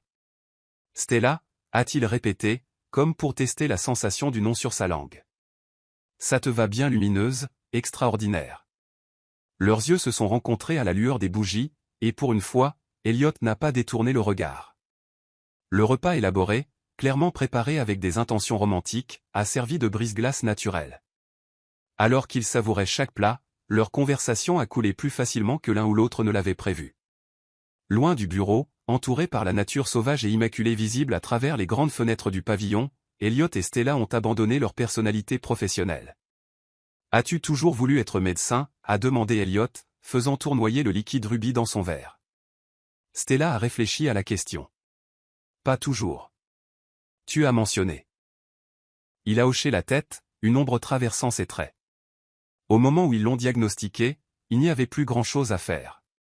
J'avais 14 ans, je regardais la femme la plus forte que je connaissais se faner pendant que les médecins restaient impuissants. J'ai décidé alors que je trouverais des moyens de guérir ce que les autres ne pouvaient pas, les yeux d'Elliot se sont adoucis de compréhension. Et maintenant, ta recherche régénératrice pourrait aider de futurs patients atteints de conditions similaires. C'est l'espoir. Elle l'a étudié curieusement. Et toi? La technologie a-t-elle toujours été ta passion? Les ordinateurs avaient un sens quand les gens n'en avaient pas. Ils suivaient des règles logiques. Ils ne mentaient pas, ne décevaient pas, ne partaient pas. La main de Stella a traversé la table, pour se poser légèrement sur la sienne. Le simple contact a envoyé de la chaleur en cascade à travers lui. Et maintenant, tu as construit un empire en comprenant ce que les machines peuvent faire que les gens ne peuvent pas. La technologie cellulaire qui aide le corps à se guérir lui-même. Exactement. Elliot a souri, une expression authentique plutôt que sa vague approximation habituelle. Peut-être que nous ne sommes pas si différents dans nos objectifs, juste nos méthodes. Après le dîner, ils se sont déplacés vers la grande salle du pavillon, où un feu crépitait de manière invitante dans la cheminée massive en pierre. Dehors, la neige continuait de tomber, transformant le flanc de la montagne en un pays des merveilles privées qui les isolait davantage du monde extérieur. Le lendemain matin, ils ont fait de la randonnée sur les sentiers alpins, Stella taquinant Elliot à propos de ses chaussures de randonnée de créateur, tandis qu'il s'émerveillait de sa connaissance de la flore locale. Malgré sa réticence initiale, Elliot s'est retrouvé à apprécier l'effort physique et le commentaire enthousiaste de Stella sur l'écosystème qui les entourait. Ces fleurs sauvages ne fleurissent que 2 semaines par an, a-t-elle expliqué, s'agenouillant à côté d'une parcelle de fleurs bleues vibrantes. N'est-ce pas incroyable? Toute cette préparation pour un moment de beauté si bref. Elliot a regardé son visage, animé par l'émerveillement, et a senti quelque chose bouger en lui comme si une porte depuis longtemps verrouillée s'était soudainement ouverte avec un grincement. Certaines choses valent la peine d'attendre, a-t-il dit tranquillement. Le soir, ils se sont assis devant la cheminée du pavillon, leur recherche oubliée alors que la conversation passait des rêves d'enfance aux espoirs futurs. Elliot s'est retrouvé à partager des histoires qu'il n'avait racontées à personne sur les foyers d'accueil, à la fois cruels et gentils, sur le codage de son premier programme à 12 ans, en utilisant un ordinateur emprunté, sur la solitude du succès. « Pourquoi es-tu resté seul toutes ces années » a demandé Stella doucement, recroquevillée dans un fauteuil en face de lui, la lueur du feu dansant sur ses traits. « Je pensais qu'elle m'aimait. » Il s'est avéré qu'elle aimait plus l'idée d'être la femme d'un milliardaire. Que s'est-il passé? Je l'ai surprise au téléphone avec sa sœur, complotant sur la façon de verrouiller l'affaire avant que je ne revienne à la raison. Elle avait déjà prévu comment dépenser mon argent. Après le divorce, elle s'y attendait. Son rire n'avait pas d'humour. J'ai appris ma leçon, c'est plus facile d'être seul que de se poser des questions sur les motifs. L'expression de Stella n'avait aucune pitié, seulement de la compréhension. Les gens sont souvent attirés par la richesse et le pouvoir, c'est la nature humaine. Est-ce pour ça que tu es ici? La question lui a échappé avant qu'il ne puisse l'arrêter, sa plus grande peur exposée. Au lieu d'être offensée, Stella a souri doucement. Je suis ici parce que ma recherche peut aider les gens, parce que les ressources d'Apex peuvent transformer des traitements théoriques en guérison réelle. Et je suis assise ici avec toi parce que je n'ai jamais rencontré quelqu'un qui comprenne à la fois la science et la raison derrière elle si complètement. Son honnêteté l'a désarmée.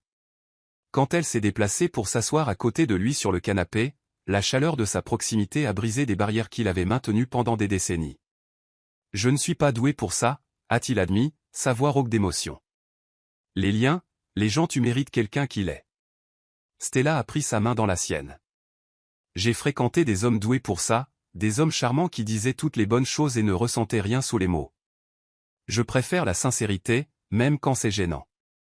Quand elle s'est penchée vers lui, Elliot a rencontré son regard à mi-chemin. Leur premier baiser était hésitant, interrogateur. Le second a répondu avec certitude. Plus tard, alors que le clair de lune pénétrait par les fenêtres de la montagne, Elliot et Stella se sont découverts avec l'émerveillement d'explorateurs cartographiant des territoires inconnus. Pour un homme qui s'était refusé toute connexion humaine pendant si longtemps, chaque contact était une révélation, la douceur de sa peau sous ses doigts calleux, le son de son souffle qui se coupait alors qu'il traçait des motifs le long de sa colonne vertébrale, la façon dont elle murmurait son nom comme une prière. Pour Stella, qui avait priorisé sa carrière par rapport aux relations, trouver à la fois une résonance intellectuelle et émotionnelle en une seule personne semblait miraculeux. L'attention minutieuse d'Elliot à ses réponses, son exploration respectueuse de son corps, ses confessions murmurées de désir, tout cela a révélé une passion qu'elle n'avait jamais attendue de l'exécutif réservé. Dans le calme qui a suivi, Elliot a regardé Stella dormir à côté de lui, croyant à peine qu'elle était réelle. Ses tresses se déversaient sur l'oreiller, sa main tendue vers lui-même dans son sommeil, ses lèvres légèrement entr'ouvertes. La vulnérabilité qu'il avait tant redoutée toute sa vie l'avait trouvé de toute façon, et maintenant qu'elle l'avait fait, il se retrouvait à l'embrasser plutôt que de fuir. Le matin a ramené la réalité au premier plan alors qu'il se préparait à retourner en ville. Elliot est devenu silencieux, distant. Des regrets, a demandé Stella directement, le regardant se replier derrière des murs invisibles. Non, a-t-il répondu immédiatement, rencontrant son regard, mais des complications. Je suis ton employeur, Stella. Il y a des considérations éthiques, des déséquilibres de pouvoir. Elle l'a interrompu avec un baiser. Je suis une chef de département avec un portefeuille de subventions de recherche indépendant d'une valeur de millions. Je peux trouver un autre poste demain si nécessaire. Pour moi, il ne s'agit pas de pouvoir ou de carrière. De quoi s'agit-il alors? Stella a touché son visage, amenant ses yeux à rencontrer les siens. Il s'agit de trouver quelqu'un qui me voit vraiment et que je vois en retour. N'est-ce pas ce que tout le monde recherche? Elliot l'a enveloppé dans ses bras, respirant son parfum. J'ai passé 30 ans à ne pas chercher, maintenant je ne peux pas imaginer détourner le regard. Quand ils sont retournés à la tour Apex le lundi, ils ont maintenu une distance professionnelle en public, mais l'atmosphère changée entre eux était indubitable. Les yeux d'Elliot suivaient Stella chaque fois qu'elle entrait dans une pièce. Le sourire de Stella contenait une connaissance secrète lorsqu'elle s'adressait à lui lors des réunions. Les conspirateurs d'Opération Love Boss ont échangé des regards triomphants mission accomplie. Leur satisfaction, cependant, serait de courte durée. Ce que personne n'aurait pu anticiper, c'était à quelle vitesse leur bonheur soigneusement construit serait mis à l'épreuve ou comment les peurs les plus profondes d'Elliot se réaliseraient bientôt d'une manière qui menaçait tout ce qu'ils avaient commencé à construire ensemble. Chapitre 7. L'orage se lève pendant 6 mois merveilleux, Elliot et Stella sont passés de leur connexion initiale à une relation profonde qui les a transformés tous les deux. Elliot est sorti de son isolement auto-imposé, accompagnant Stella à des conférences médicales, à des événements culturels et même à l'occasion à des dîners avec ses amis. La presse économique s'est émerveillée du nouvel Elliot Grant accessible, engagé, presque abordable. Lorsque le magazine Financial Magazine a publié une histoire de couverture intitulée Le Titan décongelé, spéculant sur les raisons de sa transformation, Elliot a arrangé son emploi du temps pour passer les soirées avec Stella chaque fois que possible.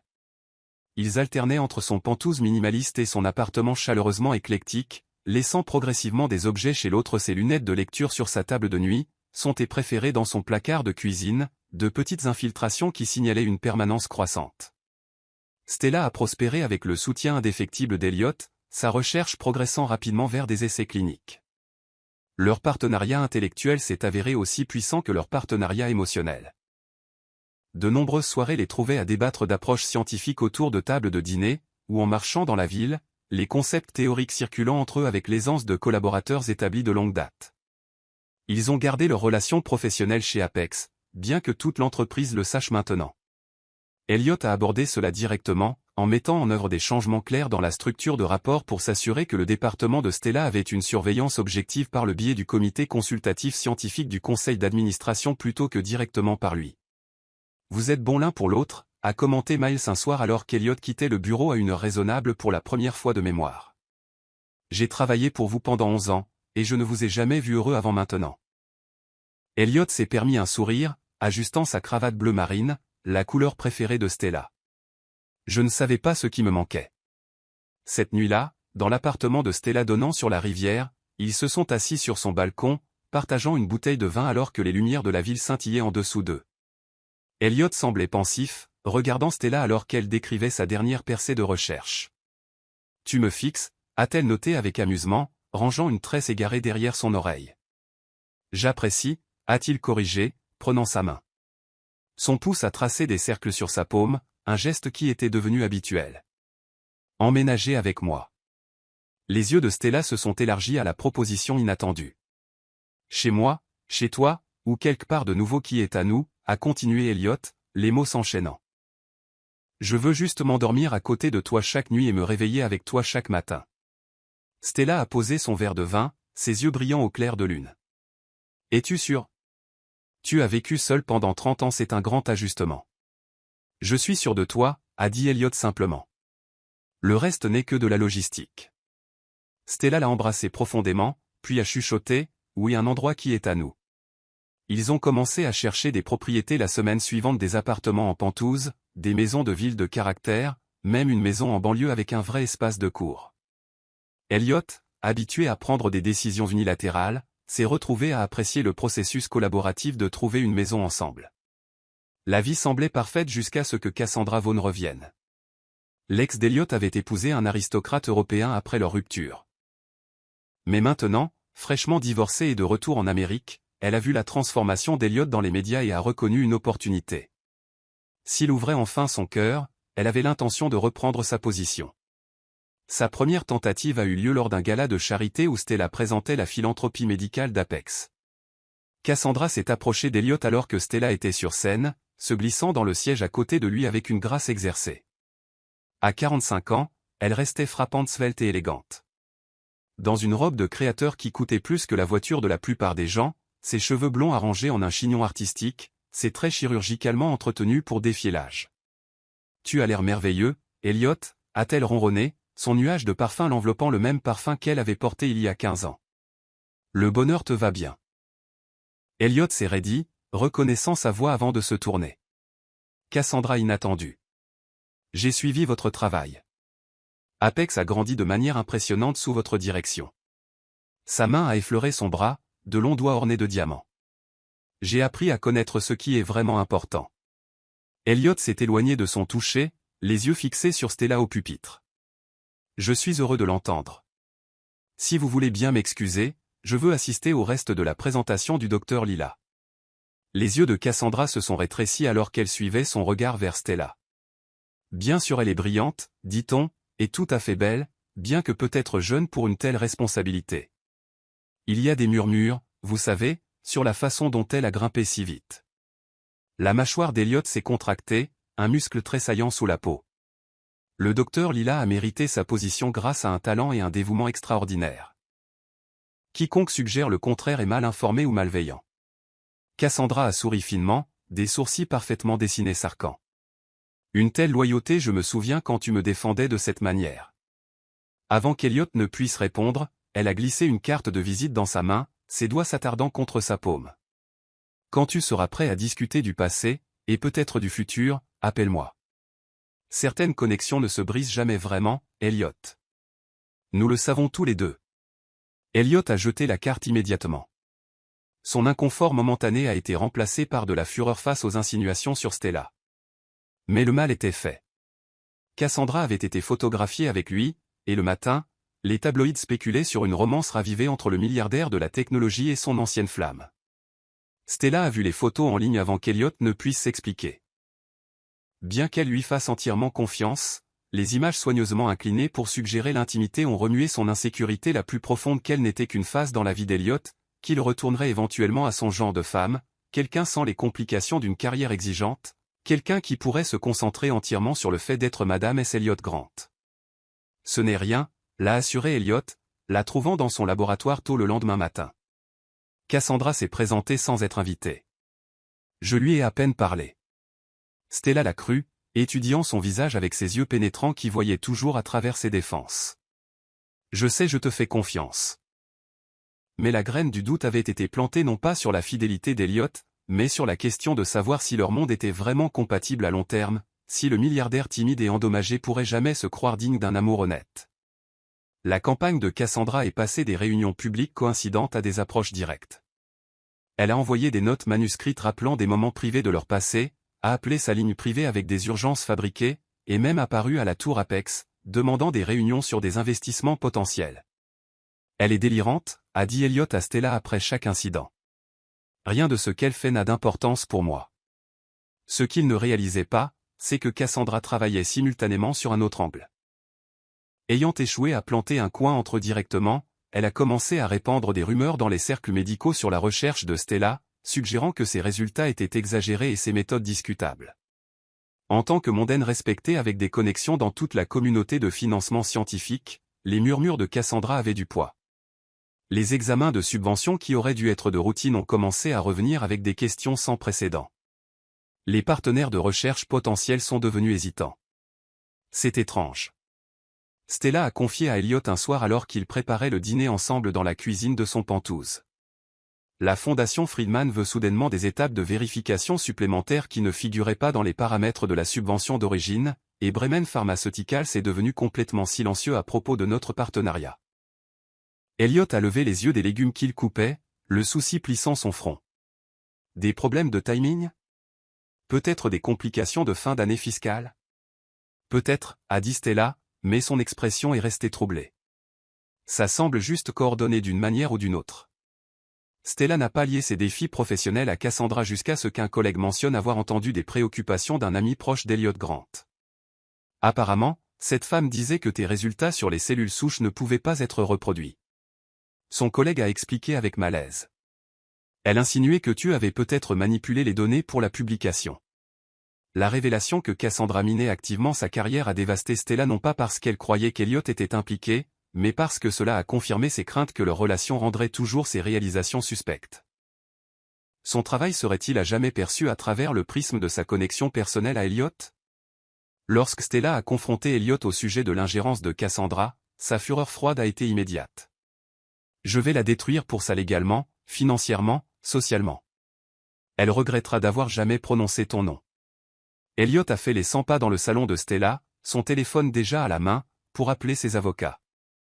La chaleur facile qu'il avait développée au cours de leurs mois ensemble avait disparu, remplacée par le stratège impitoyable qui avait construit Apex par pure force de volonté.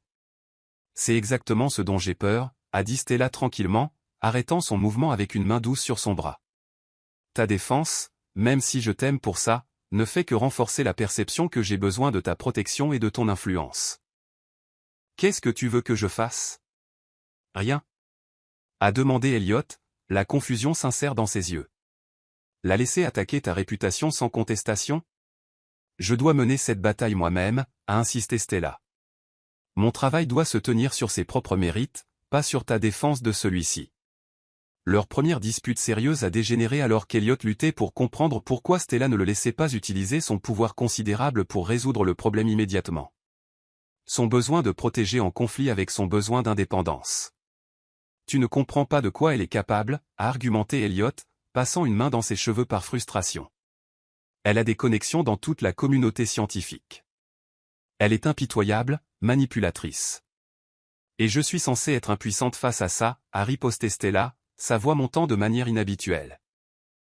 J'ai fait face au scepticisme et aux préjugés toute ma carrière, Elliot. J'ai construit ma réputation grâce à une science rigoureuse et à l'intégrité.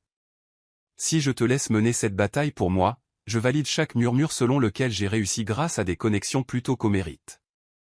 Il ne s'agit pas de ta capacité, a insisté Elliot. Il s'agit d'efficacité. Je peux mettre fin à cela avec un seul appel téléphonique et tout le monde saura que tu as fait cet appel. Chaque réalisation après cela portera un astérisque. L'a-t-elle mérité ou est-ce qu'Elliot Grant a ouvert la voie? Elliot est resté silencieux, la vérité de ses mots s'enfonçant. Son désir de la protéger endommageait la chose même qu'elle valorisait le plus, son intégrité professionnelle. Au milieu de cette tension, Stella a reçu une nouvelle dévastatrice. Sa tante à Chicago, qui l'avait élevée après la mort de sa mère, avait subi un grave accident vasculaire cérébral. Elle devait partir immédiatement, mettant leur conflit en suspens. On réglera ça à ton retour. Elliot a promis en la conduisant à l'aéroport. Ta tante a besoin de toi maintenant. Stella l'a serré fort dans ses bras à l'extérieur du terminal. Je t'aime même quand nous ne sommes pas d'accord. N'en doute jamais. Elliot l'a embrassé profondément, ignorant les voyageurs qui passaient. Appelle-moi quand tu atterriras. Et Stella, je respecterai tes souhaits à propos de Cassandra, ta carrière, tes conditions. Alors qu'il la regardait disparaître par la sécurité, Elliot ne pouvait pas se débarrasser d'un sentiment de perte imminente. Quelque chose de précieux et de fragile était en jeu. Aucun des deux n'aurait pu prédire que leur résolution ferait face à sa plus grande épreuve pendant leur séparation ou que leur vie était sur le point de changer irrévocablement. Les jours se sont transformés en semaines alors que Stella restait à Chicago, prenant soin de sa tante pendant une récupération difficile. Sa tante, Béatrice, avait été son ancre après la mort de sa mère, lui fournissant stabilité et encouragement pendant les années de formation de Stella. Maintenant, les rôles étaient inversés alors que Stella coordonnait les soins médicaux, naviguait dans les complexités de l'assurance et passait des nuits à dormir dans une chaise d'hôpital inconfortable. La communication avec Elliot est devenue sporadique, de brefs appels vidéo interrompus par des urgences médicales ou des crises d'affaires, des messages textes qui ne pouvaient pas transmettre la nuance ou l'émotion. La distance a amplifié leurs conflits non résolus à propos de l'ingérence de Cassandra. Elliot, habitué à résoudre les problèmes directement, s'est senti impuissant en regardant Stella lutter à la fois avec les soins de sa tante et les attaques professionnelles continues de loin. Je pourrais engager un personnel infirmier privé, a-t-il suggéré lors d'un appel tardif, l'épuisement évident sur le visage de Stella déchirant son cœur. Les meilleurs spécialistes en neurologie, tout ce dont tu as besoin. Nous avons déjà de bons médecins, a répondu Stella, se frottant les yeux. Et tante Béatrice ne voudrait pas d'étrangers chez elle. Alors laisse-moi venir là-bas, a insisté Elliot. Je peux travailler à distance, t'aider. Stella a secoué la tête. Tu as la fusion de Pékin. De plus, Béatrice n'a pas besoin d'un public pour sa récupération, c'est une femme fière. Elliot n'a pas exprimé sa vraie préoccupation que Stella s'éloignait. La distance physique créant un espace émotionnel qu'elle remplissait d'indépendance plutôt que de besoin de lui. Ses vieilles insécurités murmuraient que peut-être elle réalisait qu'elle n'avait pas besoin de lui du tout.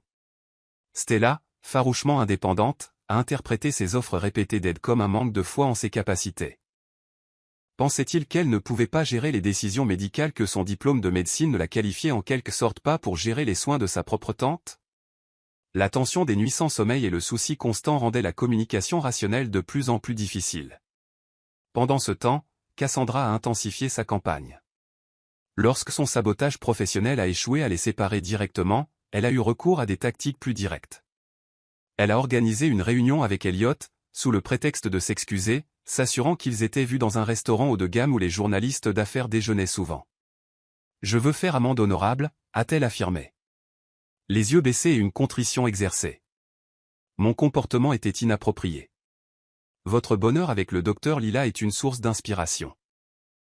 Elliot, croyant que cela pourrait enfin mettre fin à son ingérence, a accepté une brève réunion publique, 30 minutes, a-t-il précisé, en plein milieu de la journée, dans un restaurant bondé. Il n'avait pas réalisé que Cassandra les avait placés à une table spécifique, avec des lignes de vue stratégiques. Alors qu'elle se penchait en avant, touchant sa main avec une apparente sincérité, les photographes ont capturé des images qui, une fois recadrées, suggéraient une conversation intime plutôt que la confrontation tendue qu'elle était réellement.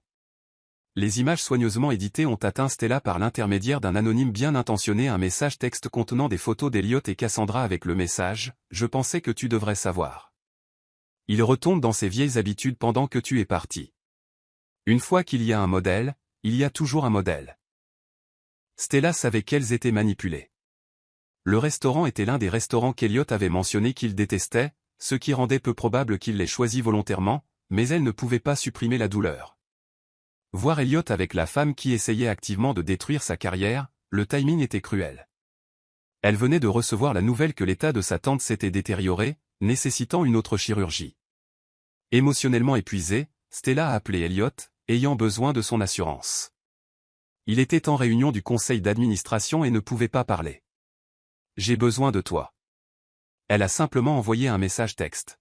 « En négociation critique, j'appelle dès que possible », fut sa réponse. Des heures plus tard cette nuit-là, seule dans la maison de sa tante après une autre journée d'hôpital éreintante, Stella a découvert quelque chose qui a tout changé.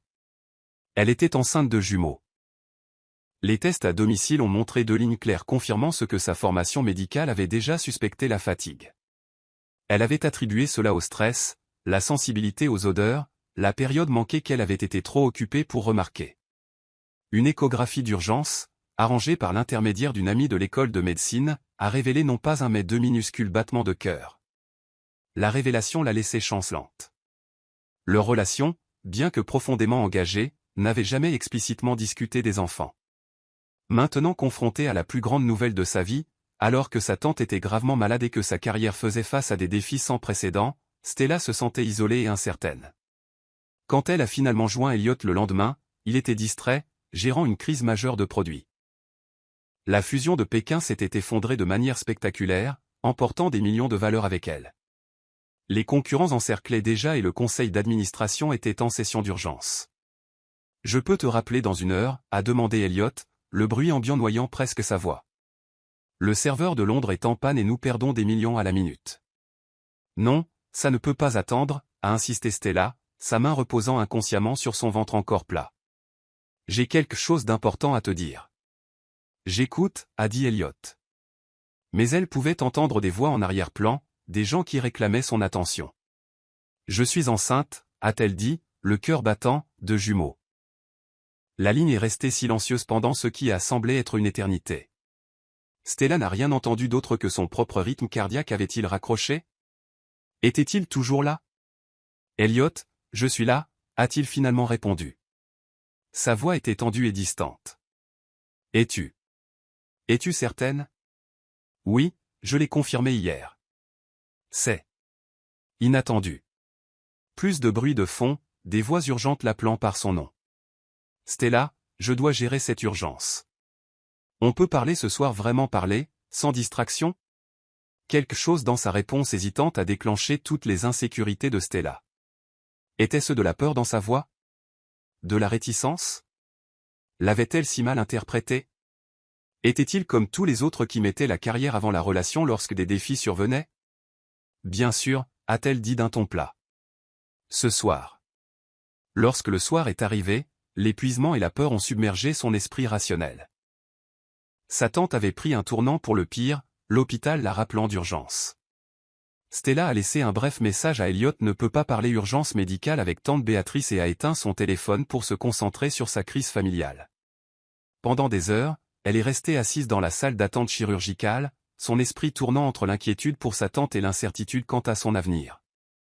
La grossesse compliquait tout, sa trajectoire de carrière, son indépendance, sa relation avec un homme qui avait passé 3 décennies à éviter l'engagement. Elliot accueillerait-il la paternité ou la verrait-il comme le piège ultime? Sa recherche souffrirait-elle alors qu'elle jonglait avec la maternité et les poursuites scientifiques? Le matin, avec sa tante stabilisée mais toujours critique, Stella a rallumé son téléphone pour trouver plusieurs appels manqués et des messages d'Elliot. Le dernier disait « Je comprends que tu as besoin de temps. Je serai là quand tu seras prête à parler, quoi que tu décides. » Elliot, recevant le message abrupt de Stella après avoir passé des heures à digérer la nouvelle qui changeait la vie et à réorganiser ses priorités, avait mal interprété sa brièveté comme un rejet. La nouvelle de la grossesse l'avait-elle fait reconsidérer leur relation entièrement? S'éloignait-elle? Ses insécurités dormantes pendant leur bonheur, mais jamais complètement guéries, ont refait surface avec une force dévastatrice. Chaque instinct d'affaire lui disait de prendre l'avion pour Chicago immédiatement, mais il respectait trop l'indépendance de Stella pour s'imposer. Si elle avait besoin d'espace, il le lui donnerait. Au lieu de cela, il a envoyé ce qu'il croyait être un message de soutien, dans l'intention de communiquer qu'il accepterait sa décision concernant la grossesse, qu'il la soutiendrait peu importe ce qu'elle choisissait. Stella, lisant cela des heures plus tard après que sa tante a été stabilisée, n'a vu que la confirmation de ses pires craintes. Quoi que tu décides semblait placer le fardeau de la grossesse entièrement sur ses épaules, offrant un soutien conditionnel plutôt qu'un partenariat. Dans son état émotionnel épuisé, les mots criaient à l'abandon plutôt qu'au respect. Le cœur brisé, elle a pris la décision la plus difficile de sa vie. Elle ne retournerait à Apex que le temps de décrocher un poste de recherche ailleurs, préservant son intégrité professionnelle sans l'ombre d'Elliot. Elle élèverait leurs enfants de manière indépendante, leur donnant la maison stable et aimante qu'elle avait tant lutté pour créer pour elle-même. Pour 2 personnes qui avaient trouvé une connexion si profonde, leur incapacité à combler ce fossé final de confiance et de communication menaçait de détruire tout ce qu'ils avaient construit. Le milliardaire timide s'est replié dans un isolement protecteur. La brillante docteure s'est armée d'indépendance, tous 2 croyant qu'ils protégeaient leur cœur tout en le brisant sans le savoir. Chapitre 9. Traverser l'orage. 3 mois se sont écoulés sans contact direct. Stella, légèrement plus enceinte, avait accepté un poste prestigieux au centre médical de l'université Northwestern à Chicago, près de sa tante en convalescence. Elle a soumis sa démission à Apex par l'intermédiaire des RH, évitant entièrement Elliot. Sa lettre était professionnellement détachée, citant des circonstances personnelles nécessitant un déménagement sans mention de leur relation ou de sa condition. Lorsqu'Elliot a reçu sa démission, il a immédiatement essayé d'appeler. L'appel est tombé directement sur la messagerie vocale.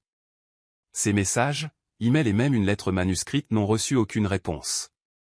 Après une semaine de silence, la fierté et la douleur l'ont empêché de faire d'autres tentatives. Si Stella avait décidé qu'il n'avait pas de place dans sa vie ou dans la vie de leurs enfants, il respecterait sa décision peu importe à quel point cela le dévastait. Elliot, dévasté par ce qu'il percevait comme le rejet de Stella, s'est à nouveau retiré dans l'isolement. Les employés d'Apex ont regardé avec consternation leur leader revenir à son ancien moi distant, seulement plus froid et plus motivé qu'auparavant. L'homme qui était brièvement sorti de sa coquille, qui avait ri occasionnellement et avait parfois quitté le bureau avant minuit, a disparu aussi complètement que s'il n'avait jamais existé. C'est pire qu'avant qu'il ne la rencontre. Miles a confié à l'équipe d'opération Love Boss, maintenant dissoute, se réunissant secrètement dans la salle de pause du 8e étage. Au moins à l'époque, il était juste réservé, maintenant il est brisé. Que s'est-il passé entre eux, a demandé Nora. Ils étaient parfaits ensemble. Miles a secoué la tête. Il ne veut pas en parler. Il a viré un cadre qui a mentionné son nom quoi qu'il se soit passé à Chicago. Ça l'a détruit. Rachel, toujours en contact avec Stella par des canaux professionnels, a partagé le peu qu'elle savait. Elle a créé un nouveau département de recherche à Northwestern, continuant le même travail mais avec un financement différent. Elle ne veut pas du tout parler d'Elliot. Et elle est enceinte, a ajouté Theo, ayant remarqué les changements dans l'apparence de Stella lors de leur dernière vidéoconférence. Elle n'en parle pas non plus, mais ça devient évident. Quand Elliot a découvert que Stella avait quitté Apex sans lui parler, il a supposé le pire, qu'elle ne voulait aucune part de lui dans sa vie ou dans la vie de leurs enfants. La fierté et la douleur l'ont empêché de la contacter directement, craignant un autre rejet. Il ne pouvait pas le supporter. Au lieu de cela, il a créé une fiducie anonyme pour les jumeaux et a fait en sorte que la recherche de Stella reçoive un financement de subventions substantielles par le biais d'une fondation non liée à Apex. Il pourvoirait à leurs besoins de loin, respectant ce qu'il croyait être son choix. Stella, pendant ce temps, a reconstruit sa vie professionnelle tout en se préparant à la maternité. Sa tante se rétablissait lentement, lui offrant à la fois de la compagnie et un rappel de la fragilité des liens. Elle s'est jetée dans l'établissement de son nouveau programme de recherche, travaillant de longues heures malgré sa grossesse, comme si l'accomplissement professionnel pouvait combler le vide laissé par l'absence d'Elliot. Tard le soir, seul dans le lit qu'ils avaient partagé lors de ses quelques visites à Chicago, Stella attrapait parfois son téléphone, le numéro d'Elliot toujours en numérotation abrégée. Elle n'a jamais appuyé sur le bouton. Son message avait été assez clair: quoi que tu décides, comme si leurs enfants étaient sa décision solo, pas une responsabilité partagée, comme s'il n'avait pas voulu s'engager dans la paternité. Son silence après sa démission n'a fait que confirmer qu'il l'avait laissé partir sans se battre. La situation aurait pu rester dans cette impasse tragique sans une intervention inattendue.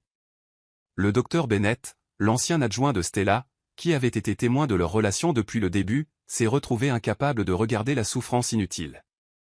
Lors d'un examen de routine de la recherche avec Apex, l'entreprise finançait encore certains de ses projets. Il s'est retrouvé seul avec Elliot dans une salle de conférence après que les autres cadres soient partis. Les projections trimestrielles pour votre recherche sur les cellules souches, a dit Elliot. Tout en affaires. En glissant une tablette sur la table. Nous aurons besoin d'une méthodologie plus détaillée avant d'approuver la prochaine phase. Avec respect, monsieur, a commencé le docteur Bennett. Enlevant ses lunettes et fixant Elliot d'un regard direct. Avez-vous réellement parlé au docteur Lila de la raison pour laquelle elle est partie? L'expression d'Elliot s'est durcie, le muscle de sa mâchoire tressaillant. Le départ du docteur Lila n'est pas un sujet de discussion. Alors laissez-moi discuter de votre correspondance, docteur. Bennett a persisté, au-delà de se soucier des conséquences professionnelles. À 67 ans, avec une carrière distinguée derrière lui, il n'avait pas grand-chose à craindre de la politique d'entreprise. Parce que Stella m'a montré votre dernier message, et si vous pensez que je serai là quand tu seras prête à parler, quoi que tu décides, était une réponse adéquate à sa nouvelle de grossesse, vous n'êtes pas l'homme que je pensais que vous étiez. Elliot est devenu très silencieux, son visage un masque prudent. Elle a clairement fait sa décision en partant. Qu'est-ce qui était clair, docteur, a riposté Bennett. C'était qu'une femme qui s'occupait d'un parent mourant, portant des jumeaux et luttant contre un sabotage professionnel, a reçu un message tiède et ambigu du père de ses enfants et l'a interprété comme un abandon. Ce n'est pas ce que j'ai, a commencé Elliot. Puis il s'est arrêté. Sa tante est morte 2 semaines après que Stella t'a parlé de la grossesse. Elle était seule aux funérailles, gérant la succession seule, se préparant seule pour les jumeaux, parce qu'elle croyait que tu lui avais donné un moyen facile de partir. La vérité a frappé Elliot avec une force physique. Leur séparation entière était construite sur la mauvaise communication, la fierté et la peur, les murs même qu'il avait maintenus toute sa vie jusqu'à ce que Stella les brise. Où est-elle maintenant, a-t-il demandé, tendant déjà la main vers son téléphone. Northwestern, à la tête de leur département de médecine régénératrice, bien que la raison pour laquelle vous auriez besoin de demander alors que vous financez sa recherche par le biais de votre fondation me dépasse. Elliot a eu l'air surpris. Comment avez-vous su ça? Stella l'a compris immédiatement. Elle a dit que personne d'autre ne structurerait les exigences de la subvention exactement selon ses paramètres de recherche. Le docteur Bennett a secoué la tête. Vous êtes parfaits l'un pour l'autre, à la fois brillant et complètement désespéré en matière de communication réelle. Cette nuit-là, Elliot s'est assis dans son penthouse, entouré par l'obscurité, confrontant la vérité. Il avait échoué Stella quand elle avait le plus besoin de lui. Sa peur de la vulnérabilité lui avait coûté tout ce qui comptait. Pour la première fois de sa vie d'adulte, Elliot Grant a pleuré ouvertement. Puis il a commencé à planifier. À Chicago, Stella s'adaptait à sa nouvelle réalité. Sa grossesse progressait bien, sa réputation professionnelle reconstruite grâce à un travail révolutionnaire à Northwestern et la maison de sa tante maintenant sa maison. En surface, sa vie se déroulait comme elle l'avait prévu. Mais chaque nuit, seule avec ses pensées, elle souffrait de l'absence d'Elliot. Plusieurs fois, elle a rédigé des messages expliquant tout, mais la fierté et la douleur l'ont retenue. Comment avait-elle pu si mal interpréter ses sentiments? Un mardi après-midi pluvieux, Stella est rentrée du campus pour trouver son Porsche rempli d'hortensias bleues, ses fleurs préférées, qu'elle avait une fois mentionnées à Elliot lors de leur retraite en montagne. Le cœur battant, elle a poussé sa porte pour trouver Elliot lui-même debout dans son salon. Trempé par la pluie, son apparence habituellement impeccable débraillée. « Comment êtes-vous entré ?» a-t-elle demandé, figée dans l'embrasure de la porte, une main se déplaçant instinctivement vers son ventre visiblement enceinte. « Votre voisine, Madame Rivera, a-t-il dit. J'ai expliqué que je suis le père de vos enfants et que j'avais parcouru 2000 miles en avion pour implorer votre pardon. » Sa voix s'est brisée, révélant la tension de mois de séparation. Elle a pensé que ça justifiait d'ouvrir la porte. Stella est entrée, fermant la porte derrière elle. Pendant un moment, ils se sont simplement regardés, absorbant les changements de 3 mois de séparation. Elliot avait l'air plus mince, avec de nouvelles rides autour de ses yeux. Ses cheveux normalement parfaits étaient humides par la pluie, s'enroulant légèrement à ses tempes. « Vous savez, pour la fiducie et la subvention de recherche, a-t-elle finalement dit, posant son sac. « Je n'essaie pas d'acheter mon chemin dans leur vie, a-t-il dit rapidement, faisant un demi-pas vers elle avant de s'arrêter. Je ne pouvais juste pas supporter l'idée de ne pas subvenir à leurs besoins, même si tu voulais que je sois parti. Je n'ai jamais voulu que tu sois parti, a chuchoté Stella, les larmes menaçant de couler. Je pensais que tu me donnais la liberté de partir parce que la grossesse était une nouvelle indésirable. Elliot ferma les yeux de douleur. Stella, apprendre pour nos enfants a été le plus beau moment de ma vie. J'ai géré ça de la pire des façons parce que j'étais sous le choc et au milieu d'une crise, mais je n'ai jamais voulu que tu affrontes ça seul. Mon message était la pire communication de l'histoire de l'humanité, avoua-t-il, passant une main dans ses cheveux mouillés. Je pensais que tu avais besoin d'espace pour décider si tu voulais encore de moi dans ta vie. Je respectais ton indépendance tout en essayant de te dire que j'accepterais n'importe quel rôle que tu m'accorderais. Stella laissa échapper un son qui tenait à la fois du rire et du sanglot. Nous sommes censés être des gens intelligents. L'intelligence et la sagesse sont 2 choses différentes, dit Elliot, faisant un pas hésitant vers elle. J'ai passé ma vie à construire des murs pour me protéger. Quand cela a compté le plus, je n'ai pas pu les abattre assez vite. Stella posa ses mains sur son ventre qui s'arrondissait. Il donne des coups maintenant. 2 petits combattants forts. Les yeux d'Elliot se remplirent d'émerveillement. Je peux? Elle hocha la tête, prenant sa main et la plaçant là où un mouvement flottait sous sa peau. Au moment où sa paume entra en contact avec la preuve de leurs enfants, Elliot tomba à genoux devant elle, le front pressé contre son ventre. Je suis tellement désolé, murmura-t-il, sa voix rauque. Je ne te ferai plus jamais faux bon, à toi, ni à aucun d'entre vous. Si tu me donnes une autre chance, je passerai ma vie à faire en sorte que tu ne doutes jamais à quel point je t'aime profondément. Stella lui berça la tête contre elle, les larmes coulant librement. Je pensais que je pouvais faire ça seule. J'ai toujours tout fait seul, mais je ne veux pas, Elliot. Je veux que nous soyons une famille. Il leva les yeux vers elle, les yeux brillants. J'ai la bague que j'ai achetée 2 mois avant ton départ. Je l'ai porté tous les jours depuis, en espérant ce moment.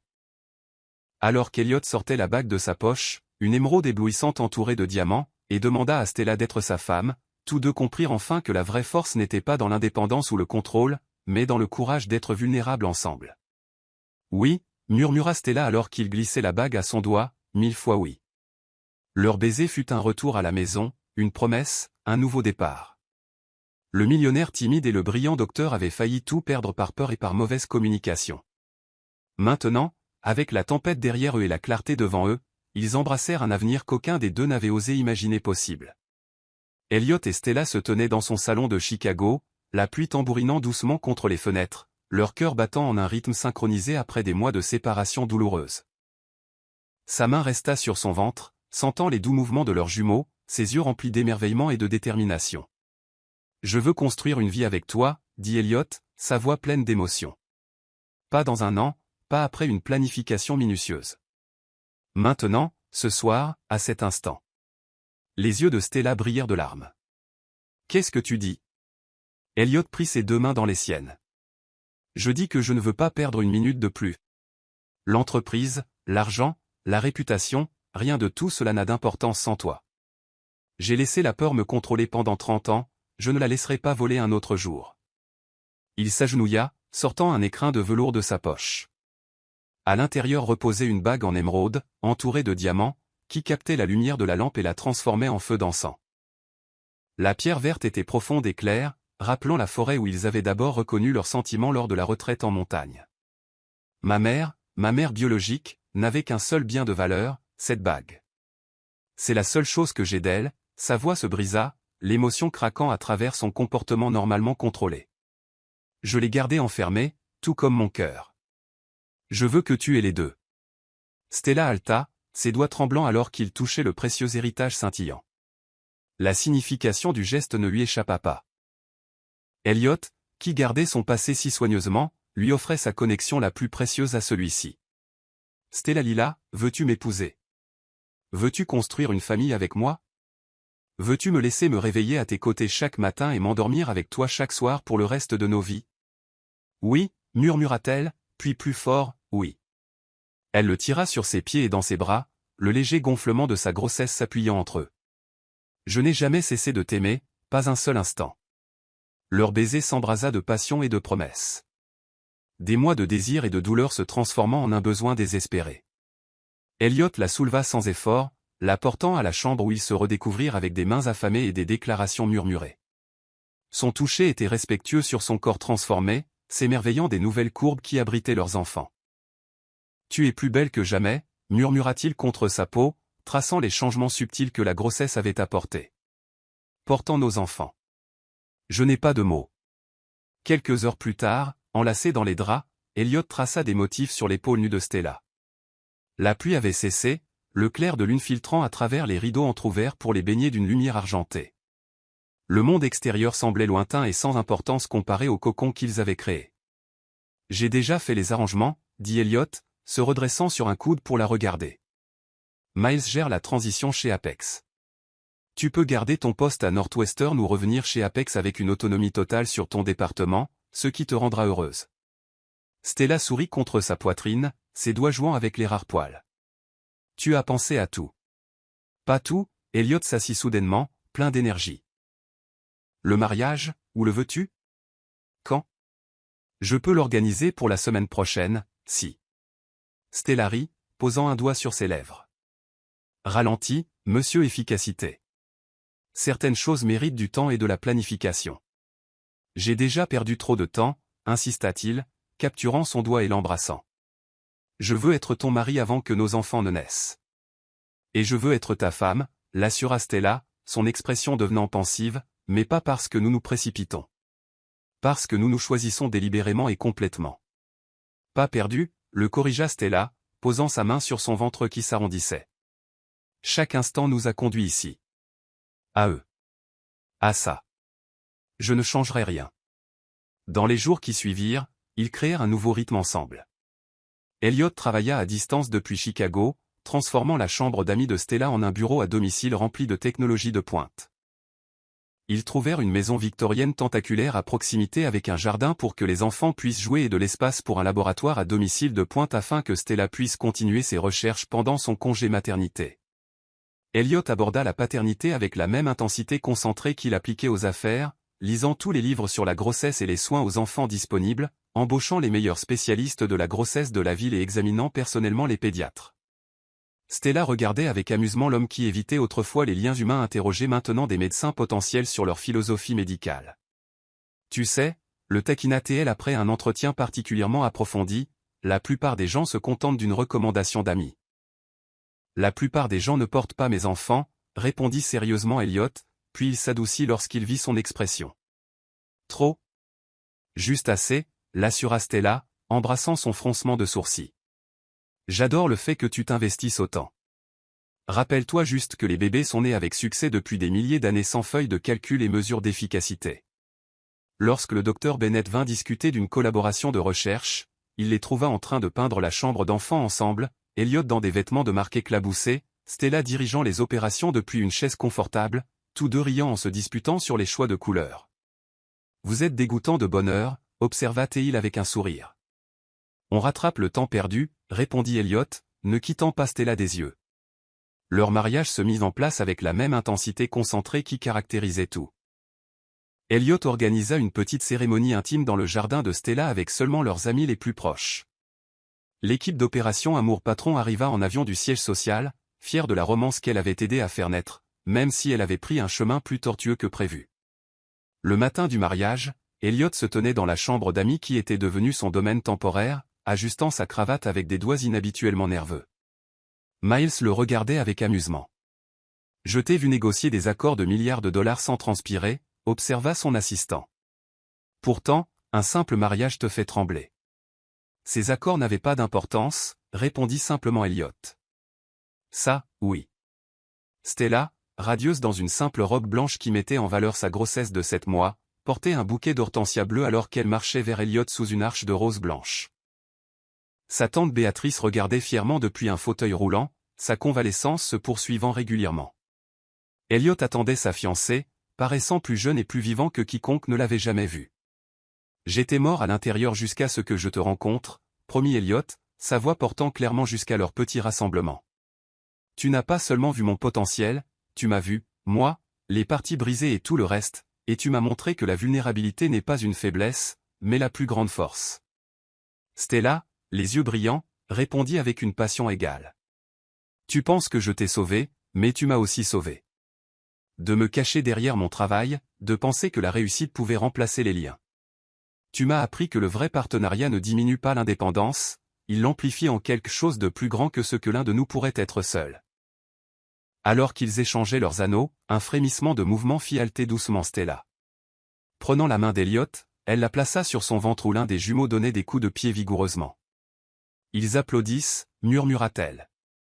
Leur premier baiser en tant que mari et femme ne fut pas le baiser poli des cérémonies traditionnelles, mais une appropriation, une promesse, un pacte scellé qui attira des acclamations et des sifflements de leurs amis. La réception ressemblait plus à un dîner de famille qu'à un événement formel. Miles leva un toast qui fit rire et pleurer tout le monde simultanément. À l'homme qui pouvait programmer un ordinateur pour qu'il pense, mais qui n'a pas pu comprendre son propre cœur jusqu'à ce que Stella arrive. Et à la brillante docteure qui a réalisé l'opération la plus complexe de toutes, une transplantation cardiaque, sans une seule incision. Plus tard, alors que le crépuscule baignait le jardin d'une lumière dorée, Elliot et Stella se glissèrent dans un coin tranquille, ses bras enroulés protecteurs autour d'elle par derrière. « Docteur Lila Grant » murmura-t-il contre son oreille. « Comment ça sonne ?»« Parfait » répondit-elle, s'adossant à sa poitrine. Bien que mes publications de recherche pourraient devenir confuses. Utilise le nom que tu veux, professionnellement. Je n'ai pas épousé tes diplômes. Stella se tourna dans ses bras, étudiant son visage avec une tendresse intense. Tu sais ce qui m'étonne? À quelle vitesse tout a changé. Il y a 6 semaines, je pensais que je t'avais perdu pour toujours. Maintenant, nous sommes mariés, nous allons avoir des jumeaux, nous commençons une toute nouvelle vie. Quand on sait, dit simplement Elliot. J'ai perdu 30 ans à avoir peur. Je ne perdrai pas une minute de plus. Un coup de pied vif de l'un des jumeaux fit grimacer et rire Stella simultanément. Je pense qu'ils deviennent impatients de rejoindre la fête. Elliot s'agenouilla devant elle, pressant ses lèvres contre son ventre arrondi. Pas encore, petit. Votre maman et moi avons une lune de miel à savourer. D'abord. Stella passa ses doigts dans ses cheveux. Une lune de miel? Quand as-tu organisé ça? J'ai un chalet sur un lac privé à environ 1 heure d'ici. Juste nous, l'eau et le silence absolu. Il se releva, encadrant son visage dans ses mains. Une semaine de bonheur de jeunes mariés non perturbés avant que ces deux-là n'arrivent et que le sommeil ne devienne un lointain souvenir. Cette nuit-là, dans le luxe rustique du chalet au bord du lac, Elliot et Stella se tenaient sur la terrasse surplombant l'eau éclairée par la lune. L'air d'été portait le parfum du pain et des possibles alors qu'ils sirotaient du cidre pétillant dans des flûtes à champagne. Au nouveau départ, dit Elliot, faisant teinter son verre contre le sien. Et aux secondes chances, ajouta Stella, sa main libre posée sur son ventre, et aux 3e et 4e chances aussi. Elliot posa son verre, l'attirant dans ses bras. Je n'arrête pas de penser que je vais me réveiller et que tout cela n'était qu'un rêve, que je suis de retour dans mon pantouse vide, seul. Pas un rêve, l'assura Stella, guidant sa main là où l'un des jumeaux donnait des coups de pied énergiquement. Très réel, et sur le point de devenir encore plus réel, dans environ 6 semaines. Je suis impatient. La voix d'Elliot contenait de l'émerveillement plutôt que de la peur. Je n'aurais jamais imaginé que je serais père. Maintenant, je ne peux pas imaginer ne pas l'être. Tu seras formidable, dit Stella avec une certitude absolue. Tu as plus d'amour en toi que quiconque que j'ai jamais rencontré. Tu avais juste besoin de la permission de le montrer. Leur amour cette nuit-là fut tendre, s'adaptant à sa grossesse avancée, mais ne manquant en rien de la passion qui s'était enflammée entre eux depuis le début. Elliot vénéra chaque centimètre de son corps changé, son toucher à la fois respectueux et possessif. Après, Stella dormit paisiblement dans ses bras tandis qu'Elliot restait éveillé, la regardant, toujours incapable de croire que sa vie s'était transformée si complètement. Le millionnaire timide qui ne pouvait autrefois pas regarder une femme dans les yeux, tenait maintenant son monde entier dans ses bras, sa brillante femme et leurs enfants à naître. « Je ne te laisserai jamais douter à quel point je t'aime, murmura-t-il à sa forme endormie, pas un seul jour. Comme pour répondre, Stella se blottit plus près dans son sommeil, sa main cherchant la sienne même dans l'inconscience. À l'extérieur de leur fenêtre, la première lumière de l'aube se leva sur le lac, peignant l'eau dans des nuances de promesse. L'homme qui avait passé 30 ans dans un isolement auto-imposé embrassait maintenant la connexion avec chaque fibre de son être. La femme qui avait guéri les autres tout en gardant son propre cœur soigneusement gardé, faisait maintenant entièrement confiance. Ensemble, ils avaient créé non seulement une nouvelle vie, mais une nouvelle façon de vivre. Vulnérables, passionnés et tout à fait authentiques. Dans ce moment parfait de paix, avant que leur monde ne s'élargisse avec l'arrivée de leurs enfants, Elliot et Stella avaient déjà découvert la plus grande vérité. Que l'amour ne vous rend pas plus faible, mais infiniment plus fort, surtout quand il arrive de la manière la plus inattendue.